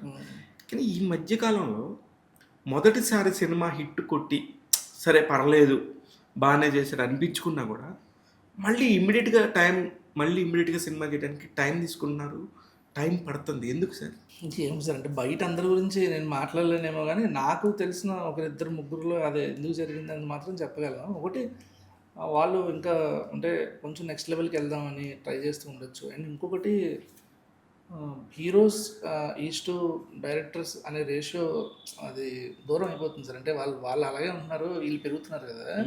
సో దానివల్ల కొంతమంది ఖాళీ ఉండాల్సి వస్తుంది, తప్పట్లేదు. కానీ ఎందుకు సార్ ఒకసారి నేను ఇది చాలా సీరియస్ క్వశ్చన్, తను తిట్టుకున్నా పర్లేదు. ఇప్పుడు ఒక సినిమా దర్శకుడిగా అవకాశం రావాలని ఎంతో ఎదురు చూస్తారు సార్ ఇండస్ట్రీలో. ఎస్పెషల్లీ మీరు 90 మందిని వెళ్ళేయండి, ఏ పని చేసేవాడని డైరెక్టర్ అవ్వాలని టార్గెట్ పెట్టుకుంటాడు. వాళ్ళు అప్పుడు ఒక మంచి కథ చెప్పాలనుకొని ఎవడు హీరో అయినా పర్లేదు నా కథ బయటికి రావాలని చెప్పేసి చాలా ప్రేమిస్తారు. ఆఫ్టర్ దాట్ ఒక సినిమా వచ్చేసినాక ఎందుకు సార్ పెద్ద హీరోకి వెళ్ళిపోవాలి, అప్పుడు కథ కాదు నెక్స్ట్ ఏదో కొట్టేయాలని ఎందుకు వెళ్తారు, నాకు అర్థం కాదు. ఏమో సార్ అంటే అంబిషియస్ ఉండడం తప్పలేదు లేదు సార్. అంటే అది కొంతవరకు వర్కౌట్ అవుతుంది, కొందరికి వర్కౌట్ అవ్వట్లేదు. కానీ నేను అది తప్పట్లేదు. ఇప్పుడు మొదటి సినిమాకి మీరు ఒక కొత్త పాయింట్ని తీసుకొచ్చి, ఇప్పుడు మీ సినిమాలో ఎన్నో కొత్త పాయింట్లు ఉన్నాయి, తీసుకొచ్చి అంత గట్టిగా పోరాడిన మీరు మళ్ళీ నెక్స్ట్ సినిమాకి ఇంకో హీరోకి ఎందుకు ట్రై చేస్తారు అనేది నాకు అర్థం కావట్లా. అక్కడ కూడా మీరు డైరెక్టరే కదా. అంటే చాలా డిఫరెంట్ థింగ్స్ ఉంటాయి కదా సార్. ఇప్పుడు ఫస్ట్ సినిమా అయిన తర్వాత మనం ఫర్ ఎగ్జాంపుల్ ఒక ప్రొడక్షన్ హౌస్ మీకు అడ్వాన్స్ ఇచ్చింది అనుకుందాం. ఇప్పుడు అక్కడికి వెళ్ళిన తర్వాత ఆ ప్రొడ్యూసర్ నిన్ను ఎలా చూస్తున్నాడు అనే దాన్ని బట్టి కూడా ఉంటుంది. అంతే కదా సార్. ఇప్పుడు సో మెనీ ఇప్పుడు ఫస్ట్ సినిమాకి సెకండ్ సినిమాకి నీ రెమ్యునరేషన్ హైక్ అవుద్ది. సో ఆ రెమ్యునరేషన్ తగ్గట్టు నీ నెక్స్ట్ బడ్జెట్ ఫిక్స్ అవుద్ది. సో ఆ బడ్జెట్ తగ్గట్టు హీరోని ఎత్తకడం మొదలు పెడతారు. కరెక్ట్ దారిలోకి వచ్చారు. ఇప్పుడు నేను అడిగిన ప్రశ్నకి ఇప్పుడు ఎన్ని చెక్స్ వచ్చినాయి సార్? ఏం రాలంటే నేను మేము బయట అందరికీ ముందు చెప్పడం వల్ల ఏంటో నెక్స్ట్ ఎక్కడ చేస్తున్నారండి, ఏం రాలా. ఓకే, అయినా సరే ఏముంది, అడ్వాన్స్ రిజిస్ట్రేషన్స్ పెడతారు కదా సార్ మన వాళ్ళు, అలాగే ఖర్చు వేస్తారు కదా. ఏం చేశారు సార్, కానీ ఇద్దరు ముగ్గురు నేను వద్దన్న అంటే చేయలే, ఎందుకులే అని. అంటే ఎందుకు సార్ మీరు అంత ఫిల్తీ రిచ్చా? లేదు సార్, రిచ్ అంటే అప్పుల్లో రిచ్ అంట. మరి అది ఎవరో అడ్వాన్స్ తీసుకొని చేద్దాం సార్. అంటే ఇప్పుడు ఎస్కేన్ 2, 3 అంటున్నారు, ఇవన్నీ ఉన్నాయి. సో ఒకసారి మాట్లాడిన తర్వాత చూడాలి సార్. ఈ సినిమాకి రెమ్యునరేషన్ ఎంత తీసుకున్నారు అడగొచ్చా? ఫస్ట్ సినిమాకి అందరు డైరెక్టర్కి ఇచ్చేదానికంటే చాలా ఎక్కువ సార్. మంచి నెంబర్, బాగా చెప్పారు. Almost double. Very nice. అదేలేండి, మీరు జర్నీ ఉండింది, మీ బ్యాక్గ్రౌండ్ తెలుసు వాళ్ళకి, అందువల్ల దాని వాల్యూ ఏంటో వాళ్ళు లెక్క కట్టగలిగారు. ఒక సినిమా హిట్ అవగానే తక్కువని వెళ్ళి ఒక బెంచ్ షోరూమ్కి వెళ్ళి కారు తీసే కల్చర్ మీకు ఎప్పుడు వస్తుంది ఆ కారు? ఏమో సార్, అది ఇప్పుడు అలా ఏం అనుకోలే. ఇప్పుడు నాకు సినిమా రిలీజ్కి 4 రోజుల ముందే అడిగారు నన్ను, రాజేష్ గారు కారు కొనుక్కొని నేను కొంటా అనేసి. నాకు డ్రైవింగ్ రాదు సార్, ఇప్పుడు నేను కొనుక్కొని ఏం చేస్తాను, ఇప్పుడు నేను డ్రైవింగ్ నేర్చుకొని కారు కొనుక్కొని అంత ఇది లేదు. ఎస్కేన్ కూడా అడుగుతుంటారు ఇప్పుడు కారు తీసుకోని, కానీ ఇప్పుడు నేను డ్రైవింగ్ నేర్చుకోవాలి ముందు, లేకపోతే ఇప్పుడు మళ్ళీ ఏం మాట్లాడుతున్నారు.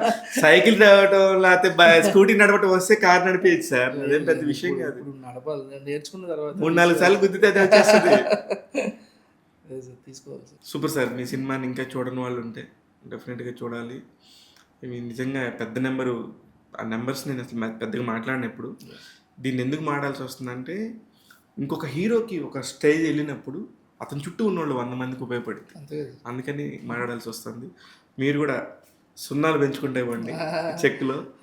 ఆల్ ది వెరీ బెస్ట్ అండి. Thank you so much sir. So nice talking to you. Thank you so much sir. So happy. Thank you. ఇదండి ఒక అద్భుతమైన డైరెక్టర్ వచ్చాడు తెలుగుకి. రవి నంబూరి అతని పేరు, గుర్తుపెట్టుకోండి. ఖచ్చితంగా 10 కాలాల పాటు మనతో పాటే ఉంటాడు. అందుకే మనం కంటిన్యూగా నెక్స్ట్ సినిమాలకి కూడా ఇంటర్వ్యూలు చేస్తూనే ఉంటాం కాబట్టి చూస్తూనే ఉండండి ట్యాగ్ తెలుగు. నేను మీ శివమాల.